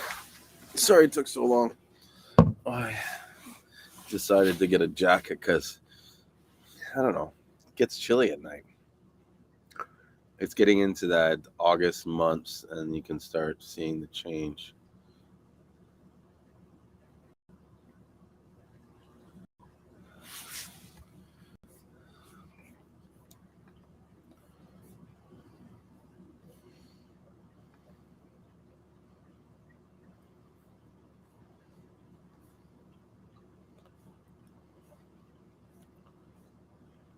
Hey, what's up, Potato?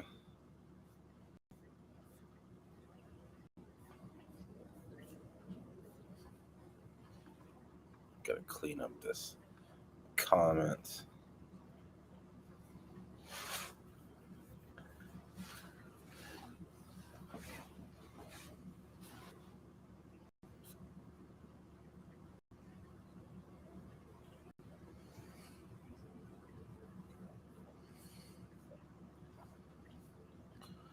Alright, looks like no one's making any comments for me to answer back to.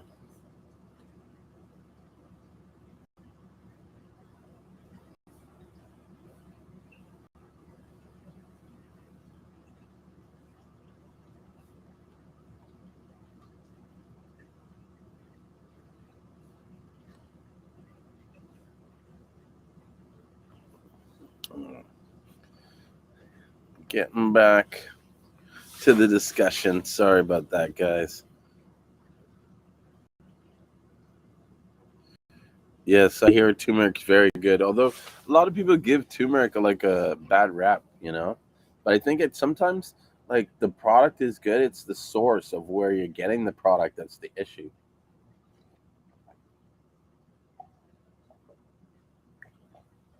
So it's almost like buying turmeric in the store might be an issue, but growing your own turmeric might be better. You know, we need to start looking at ways to grow our own foods and stuff like that. I mean, for us, I mean, we don't grow a lot of our foods, but definitely like all our like seasonings and herbs and stuff like that, we grow. Like so, we grow thyme, we grow rosemary, basil, cilantro, mint, you know, onions, garlics, all those stuff that we'll store them and you preserve them for later and stuff like that. I can probably get solution turmeric, not a problem. That stuff's everywhere.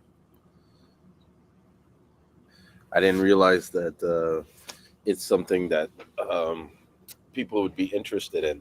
Now the question would be, do you want the powder or do you want the whole turmeric? Because I could probably get both. I could pretty much get anything you want from St. Lucia. If it grows or it's made in St. Lucia, I can get it. Oh.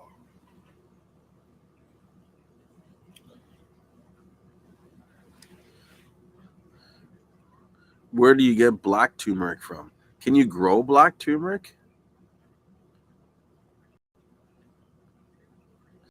Black seed oil.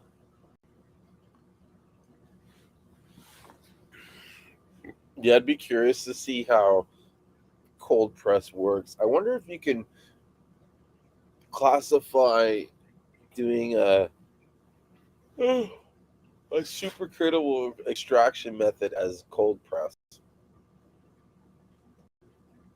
because they usually use like really super like cold temperatures.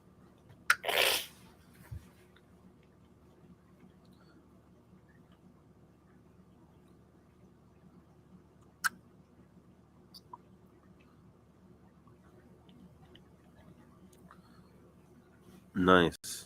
So it says it's more powerful than the orange, but when you combine them, both fire. Boom, firecracker. Well, excuse me.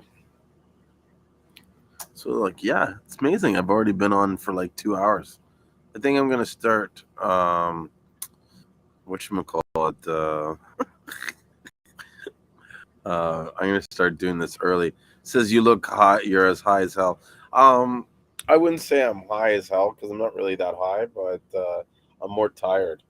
And it's just the way the light is with this thing. Like it gives off this like hazy look. You know what I mean? So I look like I'm always tired. You know.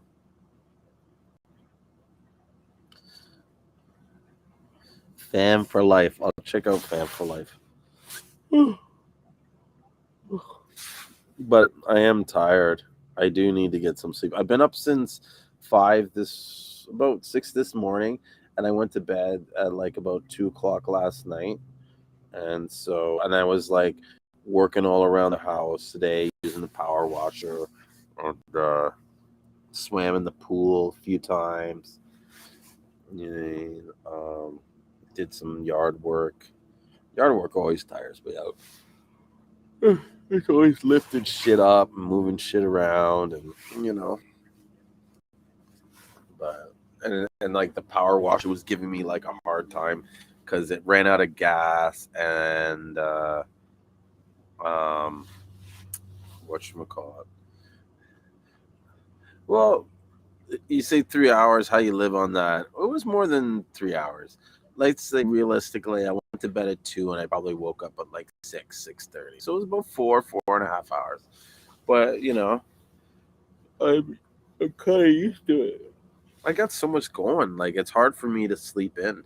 You know what I mean? Like someone's calling me or messaging me or something. You know. But I think tonight. That's why I made sure I did the live stream early. I said to myself, I'm not going to do any sort of like 2 o'clock in the morning stuff. I think tonight I'll probably end it around 11. So your question is, are you a millionaire yet? Depends on how you define a millionaire. You know what I mean? I think if your definition is someone that owns over $1 million in assets, then there's a lot of millionaires around, especially in Canada, Toronto. Fucking almost every other person's a millionaire. If that's the definition. Um,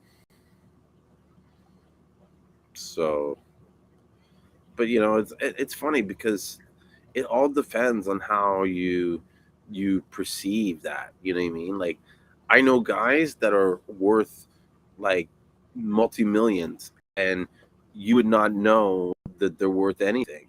And then there's guys that are the same, and like the way they live their life is just like so lavish that you're just like, you know what I mean? Like, is this guy really richer than the? And then you look and they're like, they make like the same money, or sometimes one makes the guy that's low key usually makes more. You know?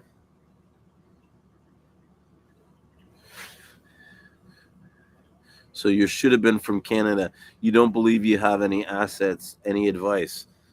Come up with a plan on how to get some. You know what I mean? And to say I don't have any money or anything like that, that's like that's in your mind. That's a limited factor. I bought one of my first and well, not my first, but one of my best investment properties.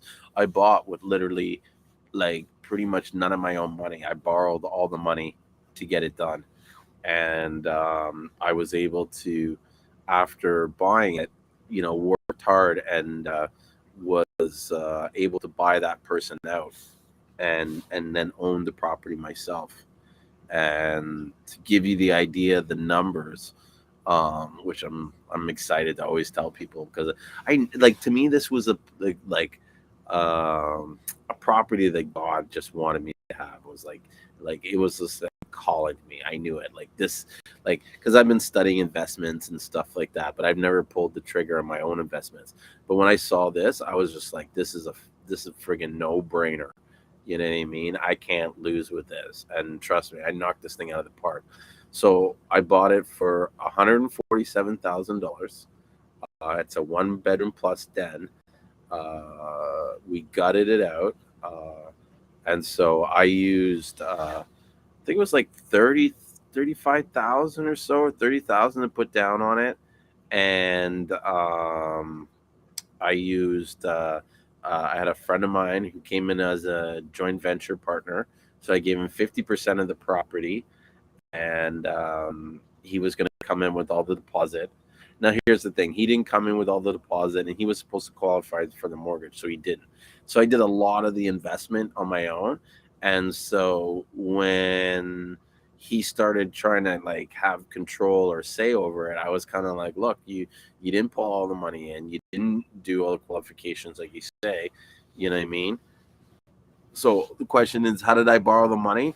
I asked people for it. I just went around and asked people, like, I have this project. This is the idea. This is the money. You'd be surprised the amount of people that have money, and if you're able to show them like a realistic plan on how you're going to set out to buy something and accomplish it, then you can get the money. You know what I mean? This guy gave me, like I said, $35,000 easy, and like he was a guy I knew from high school, and I ran into him at a like I went to meet a buddy of mine who was a realtor. I'm a realtor. So we went to hook up to talk. I knew him from high school. And he had another buddy that I knew from high school with him. And I was kind of pitching the deal to my realtor friend. And I was like, hey, if you want in on this, you know what I mean? It's a good deal. Here's the numbers. You know, this is what you think you can make out of it. And the other guy was like, "Oh, I'll buy it. I'll do it." You know what I mean? One of those. It was like, "Okay, sure." You know what I mean? And then what's crazy is that like after we got it and we got it, he basically ran into financial issue difficulty, and he had to pull out of the deal. Now, if he hadn't had those problems, he probably would have still been on the paperwork, and I still would have had to like share my investment with him. But I was able to buy him out over the next year or so, 6 months, and I took the property. Like I said, I bought it for 145, put about let's say 30,000. So I was running a mortgage of like 115, and I put another 25,000 into the build. Um, Gutted the whole place, renovated new hardwood floors, opened up the kitchen so it was an open concept, new bathroom, you know what I mean, new all this stuff. And then now the property is this is so I bought that in 2016. So it has been 6 years since I've owned this property, and it has gone from 145,000 to I just had it appraised at 450,000. So in 6 years, I tripled the value of the property, and that was on a 30,000 or $35,000 investment. That was not my own money. So they say you can't do this stuff. You can't do. You know what I mean?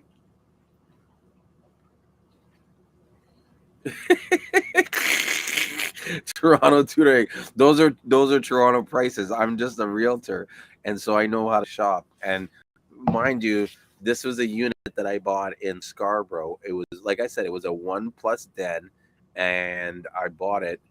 It was listed for 187,000, and I negotiated them down to 145. But this was like a total gut job. Like nobody was going to live in this. Like a guy died in the place. You know what I mean? I'll never forget me trying to negotiate with the guy, trying to push him as low as I could, and then there was a point where I should have pushed him for another 20,000 because the place was in like horrible condition. But I knew that all it took was someone who knew what they were doing to see the place, and they would have snatched it. You know what I mean? Was it haunted? No, it wasn't haunted.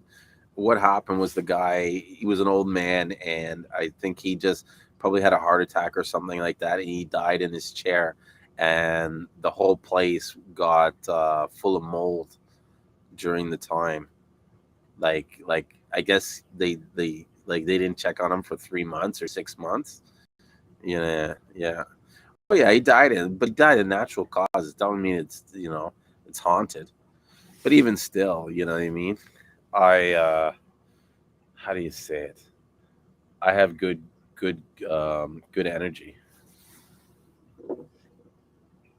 So when this recession hits hard, hopefully prices will correct. Yeah, I do agree that there needs to be some price correction in the Toronto market in regards to real estate. And it is going to be, but here's the thing. This is what I've noticed and watching historical data and everything is that the demand for the Toronto real estate market is so strong that it's like there's never going to be a super pause in it. You know what I mean? There's going to be dips here and there, but then the market just picks right back up, and it's constantly sort of moving in this like upward trajectory. And so my advice is, and this is what I've always said to my clients and stuff is like, get your shit together, get things ready, be, buying a house, for a good price is like being a cheetah waiting in the shadows for that prey to come by, because it's gonna come by, but you got to be ready to pounce on it when it does, or else you're going to miss the mark, and you're not gonna get your meal. So that's my advice. If you're really serious about real estate, especially in Toronto, just get your ball. Go see a mortgage agent and get your finances in order, and you shall be good to go. Yes, that's Seamoss energy. Hey, what's up, Khaled? It's good to see you. I wonder how many people are going to go check out that. What is it? St. Lucia Premium Seamoss is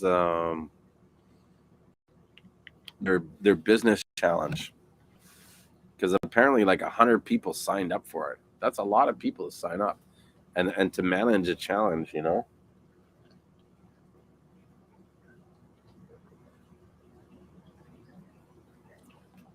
be really interesting to see how it plays out, and sort of what information they share, and how it can hope grow um, the people that are registered. Let's see if Callan wants to talk. Actually, I'm going to invite Toronto Tutor too. See if you guys want to ask some questions on the live stream, and those that watching on Facebook and YouTube, you guys can always join in on the conversation by clicking this link here.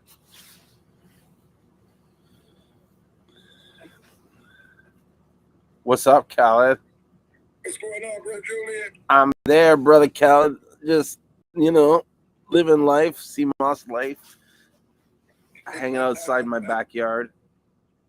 Seamoss life is the life. I should have been in my backyard. Yeah, man, it's nice out.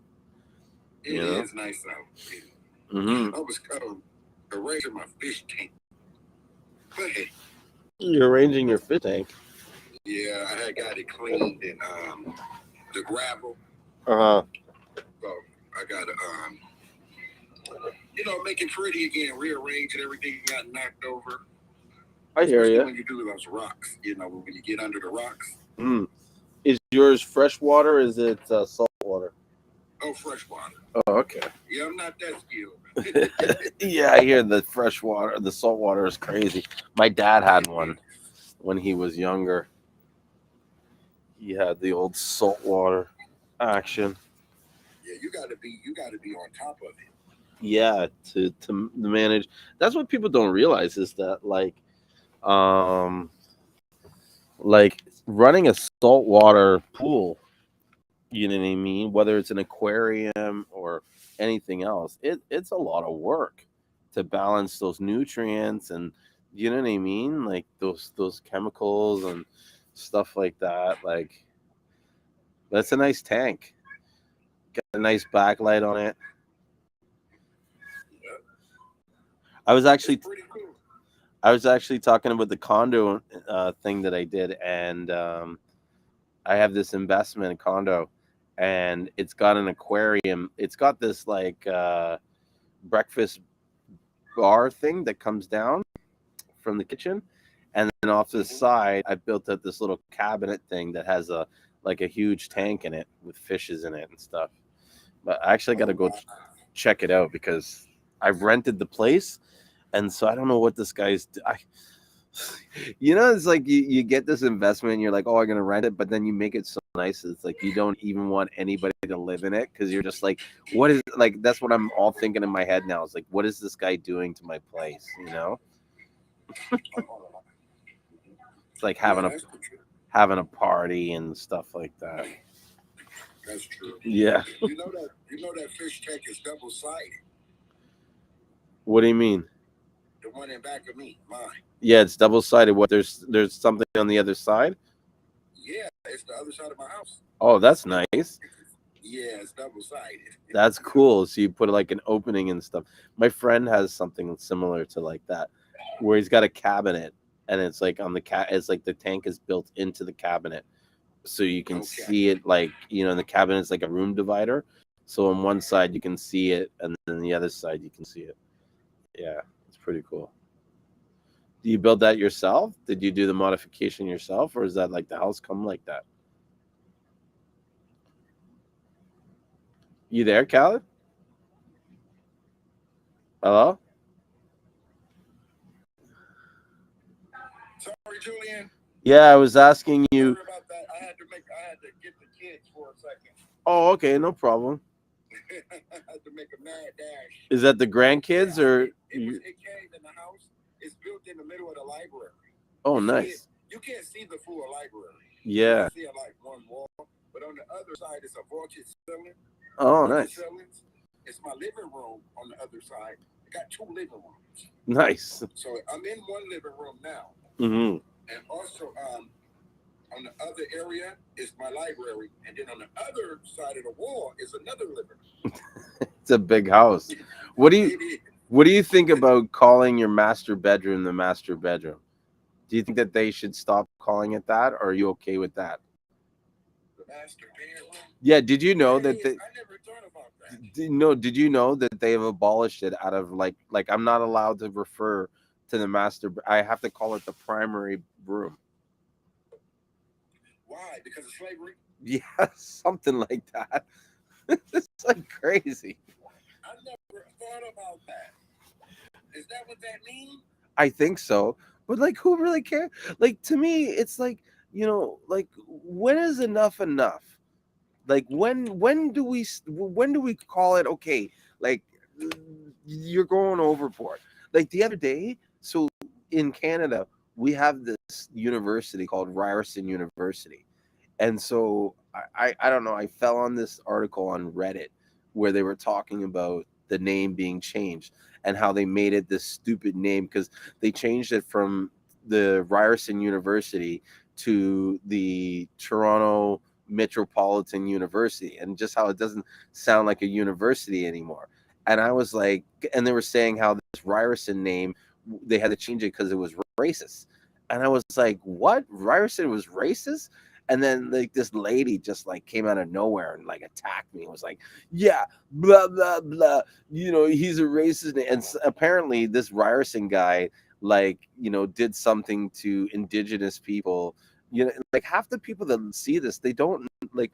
Do you know what I mean? Like it's kind of like, okay, if he was a known figure that did this to basically she attacked me and was like saying like, all Aboriginals all around the world are hating you now or something to that effect. And I was like, are you serious? So you speak for all Aboriginals now? Like, what are you talking about? Like, I don't know. Maybe it's because I'm in Canada, but like half the things that happen, like with racism and black people, like to me, it's like, I don't know, like this stuff only matters if you think it matters. We're beyond. We should be beyond that now. Do you know what I mean? Like, why are we living in the past? Why are we holding on to this stuff and not focusing on our future and just changing the narrative? I don't know. But for me, I feel like, yes, growing up, I felt some like levels of racism and stuff. but I did what I could to fight against that, so that it wasn't like I never felt that like these issues were a barrier or that made me less of, do you know what I mean? Like I had to like overcome these like ridiculous obstacles. I don't know, maybe it's because Canada, it's not segregated and not like that in the States, but it's just like I feel like the harder you work, the more you see results. Yeah. You know, and I see a lot of people not working hard, and then they're upset because they're not getting the results that they want, and they look to other reasons to why. You know. Yeah. But the biggest thing is that is trying to find a medium between what you're saying and from the actual effects. Mm-hmm. Whenever something happens, there's always effects. Mm-hmm. If there's a cause, there's an effect. Mm-hmm. And so what happens is there are effects from slavery. Mm-hmm. But one, when they let them free, they didn't give them anything to start with. Mm-hmm. They just said, "Oh, you're free." Yeah. And so they ended up being back in slavery through what they call it when they rent the land and then they own sharecropping, sharecropping and all of that. Mm-hmm. And I'm just saying, like all the way from the guns and the drugs to everything that we go through, is some of the backlash, some of the effects from it. But like you said, at the end of the day, we can't cry over the effects. Yeah. We got to push forward. Yeah. So one of this guy just put his comment, said, "I guess you've never met a U.S. cop." And you know what? To be quite frank, no, I've never met a U.S. cop. But I'll say this: I've met a lot of cops, right?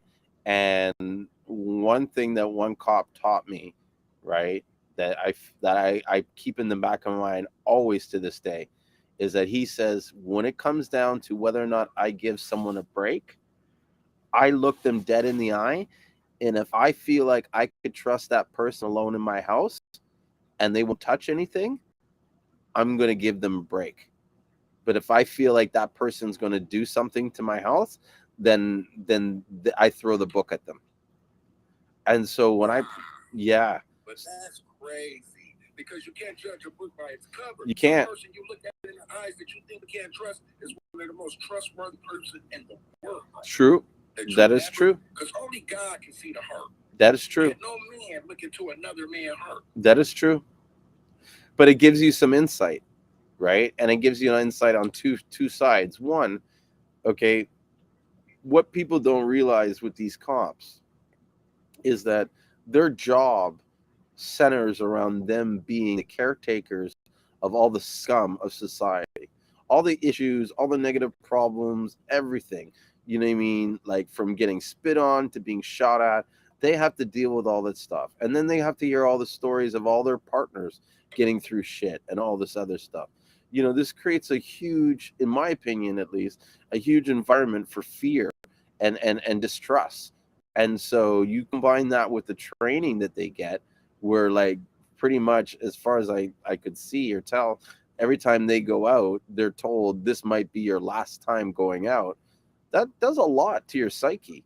Do you know what I mean? And when it comes to dealing and interacting with people, you know what I mean? And not everybody's mentally stable. Not everybody that are cops should be cops. That's true. Do you know what I mean? But does that mean that every single cop is bad? No.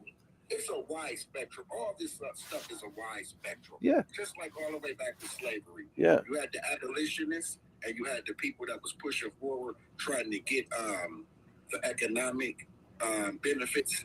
And then in the slave trade, you had some Africans that were selling slaves themselves that didn't know that the slaves were going to be taken off the continent. They didn't actually understand that per se. But, it's always been a wide spectrum of things you have to consider. Yeah.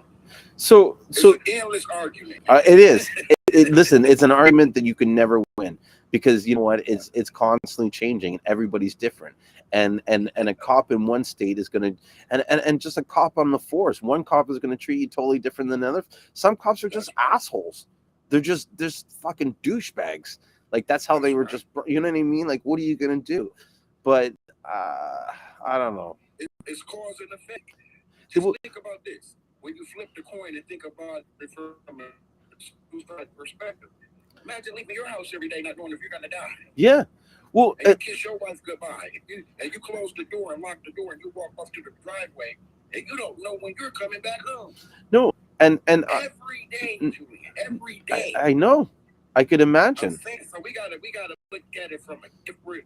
It's a lot of different Multiple ways. perspective. Just like Dr. Sebi. Mm-hmm. You know, you feel your way, other people feel. It's an endless argument. Hey, listen.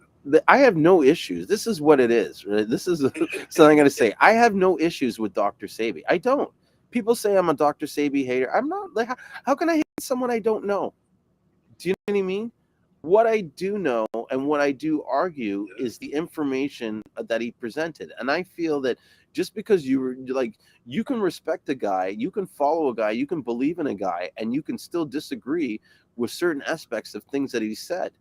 That doesn't take away from all the work that he's done. He became a mystic.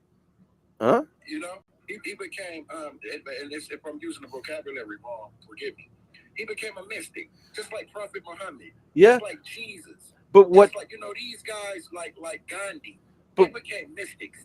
So people have conjured up their own opinion of a certain idea that it's going to be centuries of arguing. You can never change it. Yeah. And you can talk about Jesus like saying Jesus had a kid. If you say Jesus had a kid, that means he had sex. If you say Jesus had sex, it plays into a thing of him being sinless. It just, he's the son of God born without a father. And when people look at Jesus, especially Christians, they look at him as the Lord and the Savior, and it just doesn't fit that Jesus had sex. Yeah. You know what I mean? And it just will never ever work out. So I'm just saying, like, you could argue with some people about Dr. Sebi, some people about Martin Luther King. Different people like that, man, Tupac. It's an endless argument, man. Because I know. We got our minds made up. No, and here's the thing. He healed people. That's the truth. But the things he said about Seamoss weren't correct. He made a mistake, and that's okay.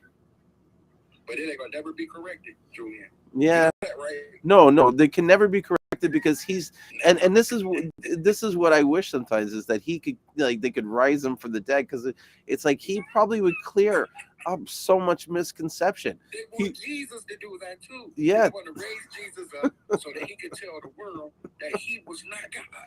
That I was just a special person created by God to carry out a mission with the children of Israel. I was here to confirm and restore what Moses brought. They went astray. After Moses left, they went astray. So God sent me through a virgin mother to guide them back to the path. I am not God. I was not the creator of all that exists. I'm not one with God. I'm created by God. I worship God, and you should worship God. But some of us believe that, Julien. But Jesus is not going to come again, and hopefully not in our lifetime. Because when he do come back, we don't want to be alive. But here's the thing: if you don't want to be living. But here's the thing too: if you focus on that one aspect, you're missing the whole wonders and amazing abilities and stuff of God. Like sometimes we focus too much on these details, and it's like, I think that some of the details, it's like we don't need to know these details. It's irrelevant. What's matter is the meat and the lessons and understanding the kingdom of God and the rules and living a certain righteous life. Do you know what I mean? Like, I don't know. Yeah. But when you get down to the 10 Commandments, the first one is thou shalt worship no other God besides me. So when you get down to other religions like that say that God has no partners, that we shouldn't give them partners, we consider it shirk. SHIRK. Shirk. Shirk is a sin that's not forgiven. That's when you give partners to God or you worship anything besides God. So the whole focal point of all the prophets was to send out a message to whoever they were sent to, that you should worship nothing besides God. No statues, no ancestors, the sun, animals, anything you could think of in your human brain. There was nothing comparable to God. He's one in one. And everything falls under him. And everything was created by him at his will. Nothing comes into existence without his permission. Yeah. And that we should worship none besides him Mm-hmm. at any point ever. And if any, when you do, it's considered shirk. Mm-hmm. And that's the number one sin on the earth, besides suicide, because you can't repent. Yeah. If you kill yourself, you can't repent. You know. Yeah. Yeah. I never thought about that, but this makes It's a him. deep thing, man. It's an ongoing argument. You know, they say, but Jesus is God's son, and then some people say God is superior to fathers. He the Lord of fathers. Fathers die. Fathers get sick. Fathers don't know what happens tomorrow. A dog is a father. A lion is a father. Animals are fathers. God is superior to his creation. You should not compare him to his creation. That he's a creator, not a father. He say be, and it is. He know everything. He's like source and energy. he hear all things. You know what I mean? He's like source energy. So it is possible that Jesus could be part of him, but not really of him. Like a piece of him is made up of Jesus, and that would mean that, because a lot of times I think some of the things that they say, it's like they use words in way, because you got to remember, words are just symbols. Do you know what I mean? They're just placemakers. They don't mean anything unless we put the meaning of them. So what they say there could mean something totally different than what we understand it to mean today. Like, for example, today in church, we were talking about, in a lot of the scriptures, they talk about your house. And that you have to have an orderly house and stuff like that. And what they house, but your house, that could mean your home, yes, your body, church, the congregation, exactly, the rural, the city, the village. It could mean this anybody. This is when I say body, I mean BODY. Any body of people. Yeah, so and and that's my whole point, is that how do you know what they meant when they meant it? You know what I mean? At that time, and the way they meant it, like we're all just trying to interpret things. Yeah. Do you know what I mean? What's crazy is fathers die though. God don't die. No. He lives forever. He has no beginning and no end. He's the Alpha and Omega. He was never born, and nor did he bear it. Yeah. So it's an ongoing argument, because some people beg to differ. They call him the Heavenly Father, and they say, they got an explanation for why they give him the title Father, but to some of us, we believe that that's a degradation, that's bringing God down to the level of animals and men, to the levels of his creation, which he is far superior above his creation. So 1 + 1 is 2. Yes. Your ears know the truth when they hear it. Yes. I'm sure Jesus would agree that is one God and that you should worship none besides him. I'm sure in my heart, I can't say what you believe nor hate you for what you believe, but I just believe Jesus would agree with that, man. Yeah. What do you think? Do you think Jesus would dispute that? Probably not. I think that it's pretty clear in the Bible, like who God is and what God is. You know what I mean? Like he is, like you say, like he's the number one. No one comes before him. No one comes after him. He is the Lord of Lords. The highest of highs, and he's a jealous God. And so, That's like right. you're talking before about these objects, like even like today, I was wearing this bracelet, and I'm driving with this friend of mine that I drive to church, and he's like, "Oh, that's a nice whatever." This bracelet was like given to me as a gift or something, right? And so he's like, "Oh, that's a nice." I think it was Tiger Rock or something like that, or Tiger Eye or something. And I'm like, "Oh yeah, that's nice." He's like, "Oh yeah, it's supposed to, ward off like negative energies or something like that." And I started thinking about it, and I'm like, if I were to sort of look at this thing and see it as this is a symbol to do whatever, then it's almost like I'm taking away from who God, like I'm not supposed to worship this thing as an idol. I'm not supposed to have faith in this piece of rock like it's supposed to do something for me. You know what I mean? Like God is the only one I'm supposed to trust and have faith in. Well, don't get me twisted tonight. Yeah. I'm only stating the endless arguments. Yes. I'm not trying to push my views. No. Even though I know it sounds like it. Nah. Forgive me for You're that. just stating your opinions. It's an ongoing argument that I argued before me and you were born. Oh yeah, for sure. They've been arguing this for centuries, man. Mm-hmm. The same thing, and they will never agree. They'll never know what's right. I think that what's most important, it's not even what's right or what's wrong. You know what I mean? It's what's important is how you develop a relationship with God, whoever you think God is. You know what I mean? And God will reveal the truth to you and speak to you and make you understand. Like, it's not up for us to yeah, like, this is all a part about your journey and your experience. And I feel like you need to go through these life experiences and open up your mind and your heart to see it, to know that it's there. See where your journey take you. Mm-hmm. You know, our journeys aren't the same. No. And if you want to know something serious, now this is serious. If you truly believe in the last day, if you believe in Judgment Day, if you truly, truly, truly believe in it, if you truly believe in God, and you accept that there's a heaven and a hell, and you accept that there's a Judgment Day, you wouldn't argue with people because you know in the end it's God's here. Mm-hmm. What another man does, he has to face God. If you believe in that, I'm saying not all religions believe in that the same way. Mm-hmm. But the Jews, Judaism, Christianity, and Islam, we're the monotheistic religions. Mm-hmm. We believe in that. So if we truly believe in it, why would I hate you or argue with you when I know in the end you have to be judged?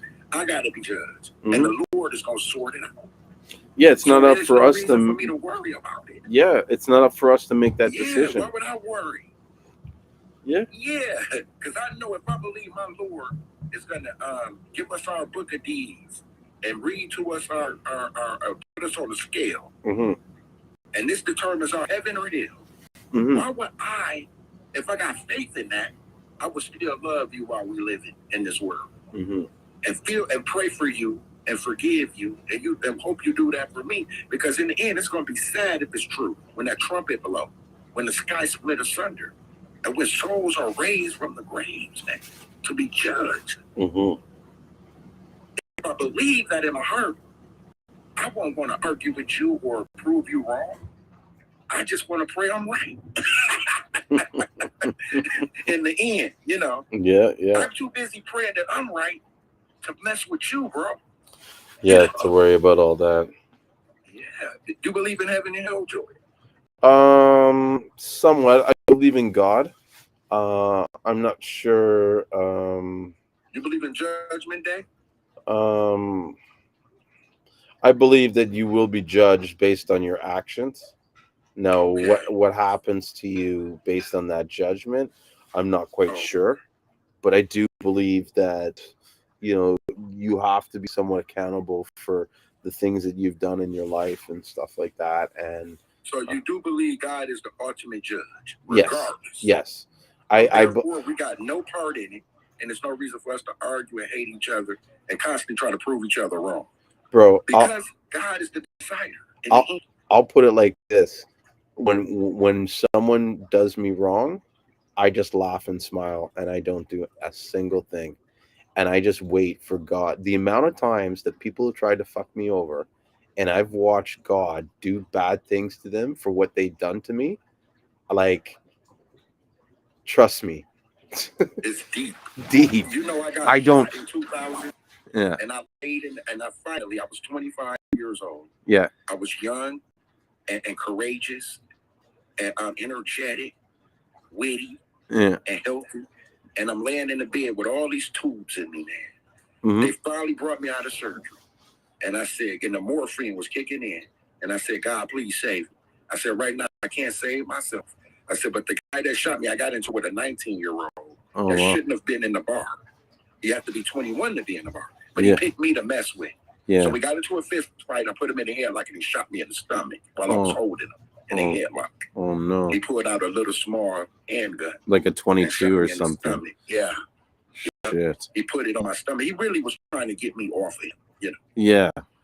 But still. But whatever the case, I asked God, because I showed the dude that I didn't have a gun before we started fighting. Yeah. And he showed me he did.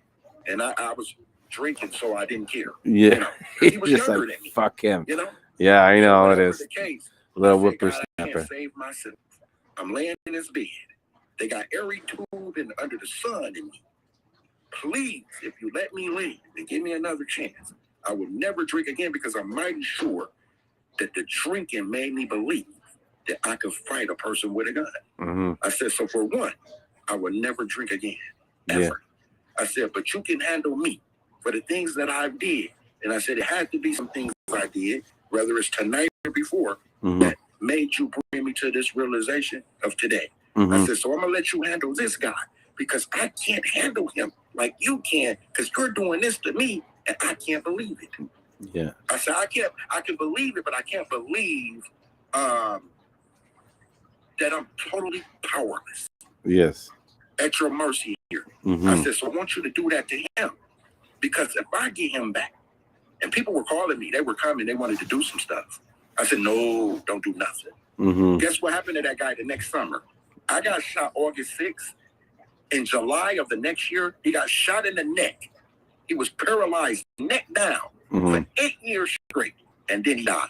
Oh, no. And now I'm sitting here in a 6,000 square foot home with a beautiful family. Beautiful family. I got married that Monday. I got shot that Friday. Wow. And I got out that Sunday morning. I was okay. I got out with staples, and they gave me my surgery. Monday, went with my girlfriend to the mosque, and we both became Muslim and got married in a 30-minute conversation with them. Wow. God is good.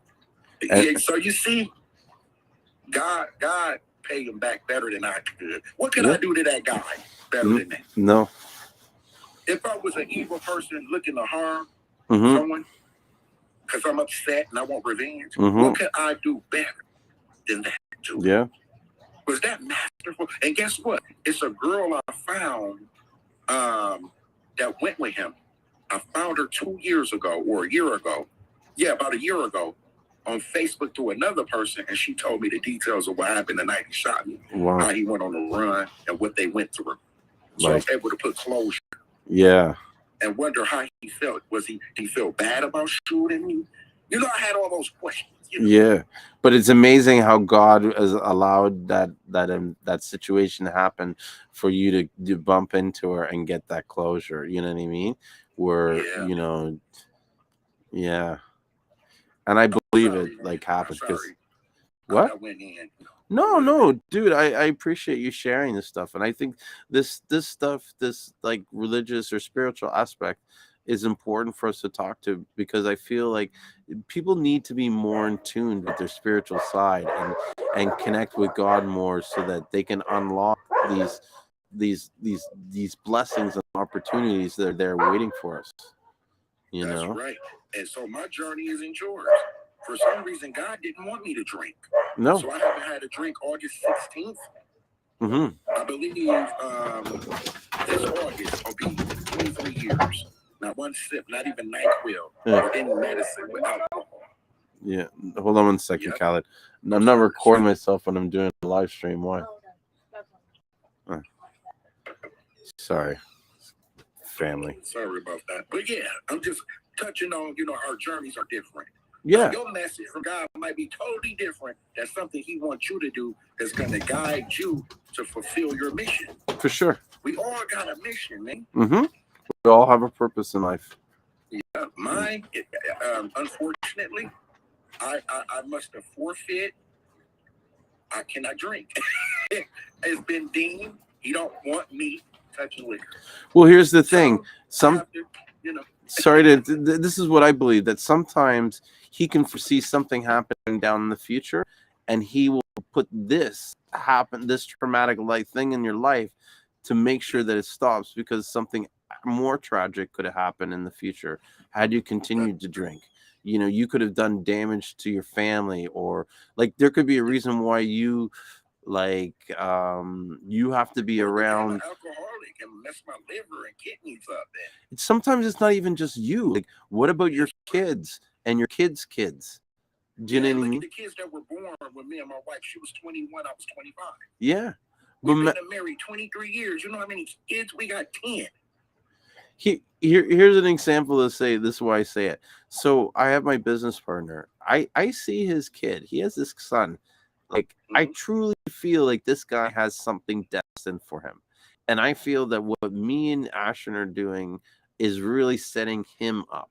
Like, the reason why I'm blessed with this stuff with the Seamoss and he's doing this and why we've met is really because of the future of his son. There's something that's happening with his son. And I know it sounds crazy, but trust me, like, I've had these feelings all my life at certain things, and I've, like, as I grow older, I now see it happening. Like, for example, when my daughter was like 5 years old, she used to have this kid, this next door kid named Noah, come over to my house. Right, this is a guy who, his mom and father have never been around. He's been living with his grandma and stuff. And when I saw this kid, Khaled, God spoke to me and said, you need to make sure that you're in this guy's life and to guide him and to support him. And because if you don't, something bad's going to happen to him. He's going to do bad things. Like, this kid, you could tell, like, he's super smart, but very sort of like, he's got that like a spirit in him that, if it comes out, that he can do some damage. And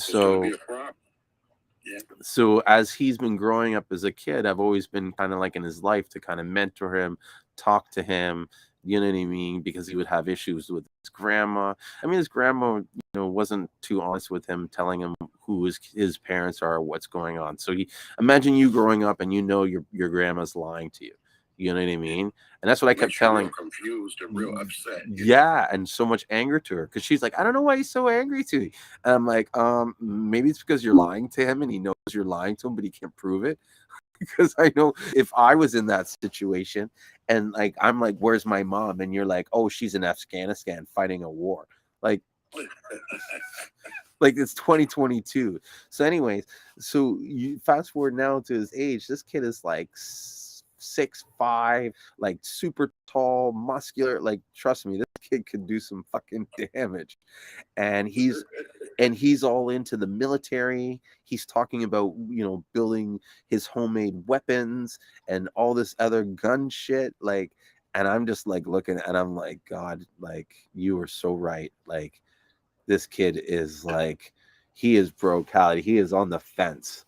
Like, he could be like a serial killer, or like some guy that, like, saves the world, or a superhero, or just somebody just went in one of these places and shoot him up. Yeah, that's what I'm saying. He could become that kid, like, you know what I mean, with so much anger and everything inside him, you know what I mean. And so I'm just so glad that God put me open my eyes to see that, so that I can help him. Because, like, him growing up, I took him to fencing. I would, like, go, like, I did a lot of big brother stuff with him, you know what I mean. And I think that, pardon? I said, thank God you Yeah. did that. And I would just, like, have heart-to-heart talks with him sometimes, because he would get so upset with his grandma, you know what I mean, because of some of the things that she would do to him. And I would just talk to him and just kind of calm him down and make him understand how important it is to control your anger, and to just that, shit, his grandma loves him. Just make him understand, like, why things are the way they are, even though you don't understand why they are, or you don't agree with them. You know what I mean? Like, just shit that you're trying to figure out as a kid, and he doesn't have a father there to kind of guide him on that. Khaled's gotta wait a second there. I think he might have his, what do they call it? His Wi-Fi is acting up. His reception's not good. But yeah, man, I gotta go talk to Noah. Yeah, I lost him. Let's see if he comes back. Otherwise, I don't think I'm gonna stay on here too late tonight, because I would rather get some rest. I got a busy week, and I gotta get up tomorrow and figure out what's going on with this whatchamacallit, with this shipment that I just got. Let's see if they gave me an update yet. No updates.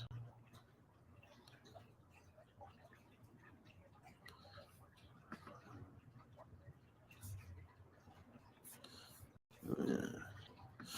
So they'll probably respond to me tomorrow about that.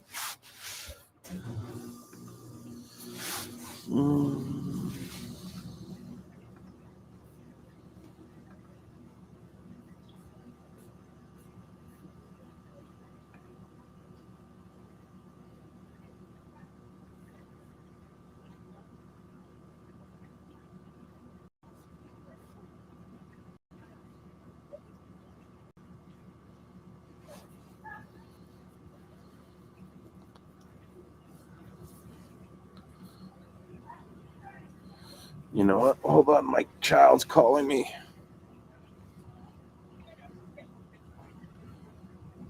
Hello? Yeah.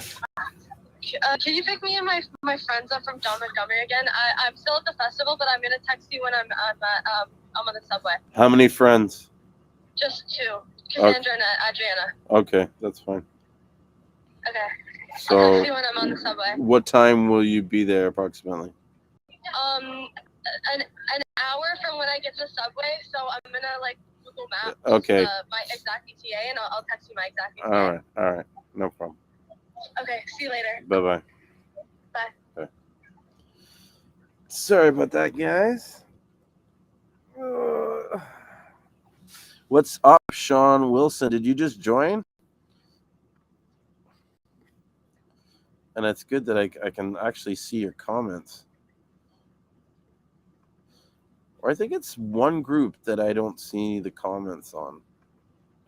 It's not the Buyers Club. I mean, sorry, it's not my page, but the club that I don't see.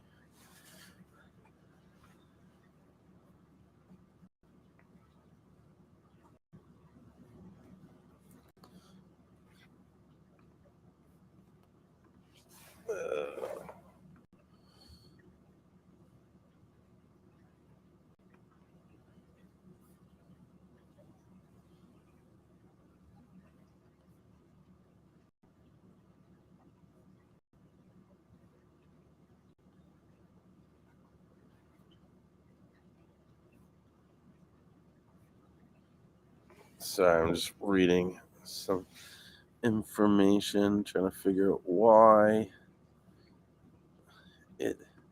I see some of the comments on some of them, and some of the posts that comment.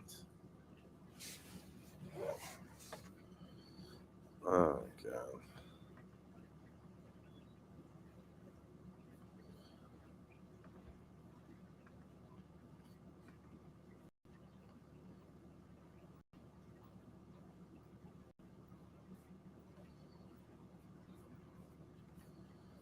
So where's the...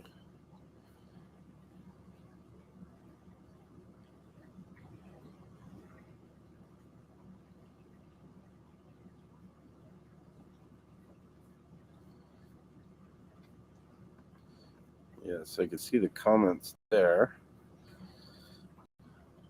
but not on the group.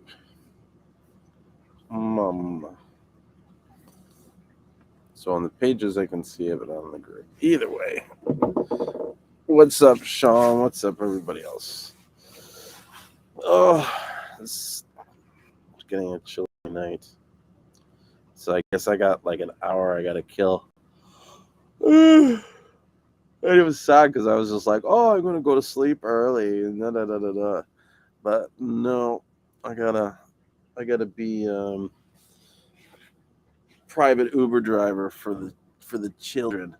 Although she's not even a children now, she's an adult. She's like, she can legally go to clubs or stuff. She's at like some music festival called Veld.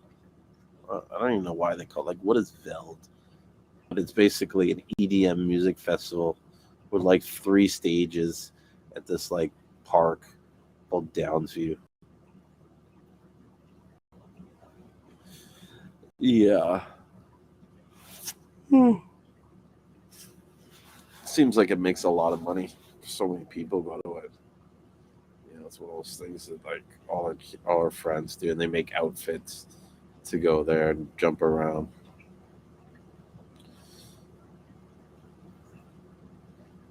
Yeah.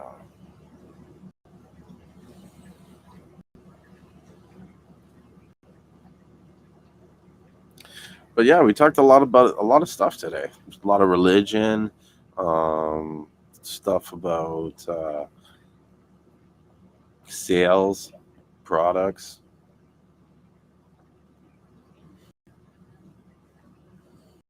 Hmm. Yeah, I think I'm gonna close out the night. I'm gonna take a break for a bit just before I go to pick up my kids.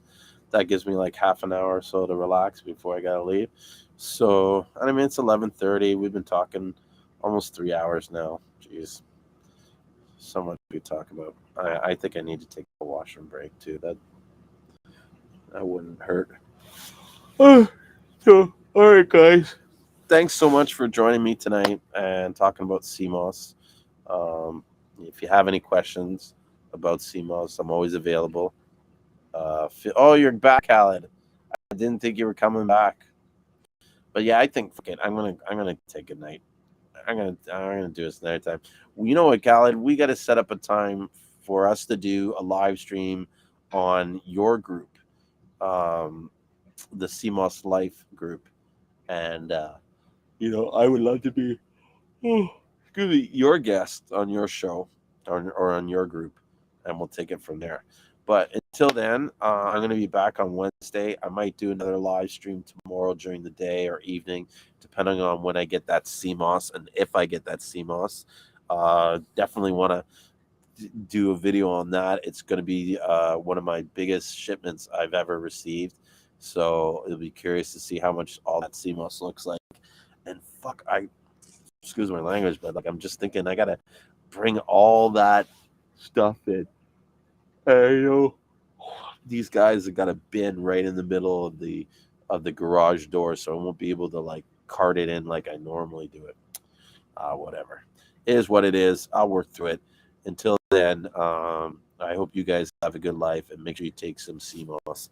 Oh, that's another thing too. I got some CMOS soaking, some purple CMOS. I'm gonna take some purple CMOS tomorrow, and so maybe I'll do a quick video of me blending up the CMOS. I'll show you guys on that on probably Instagram. All right. So until then, you guys have a great evening, and don't forget to take your CMOS. Take care.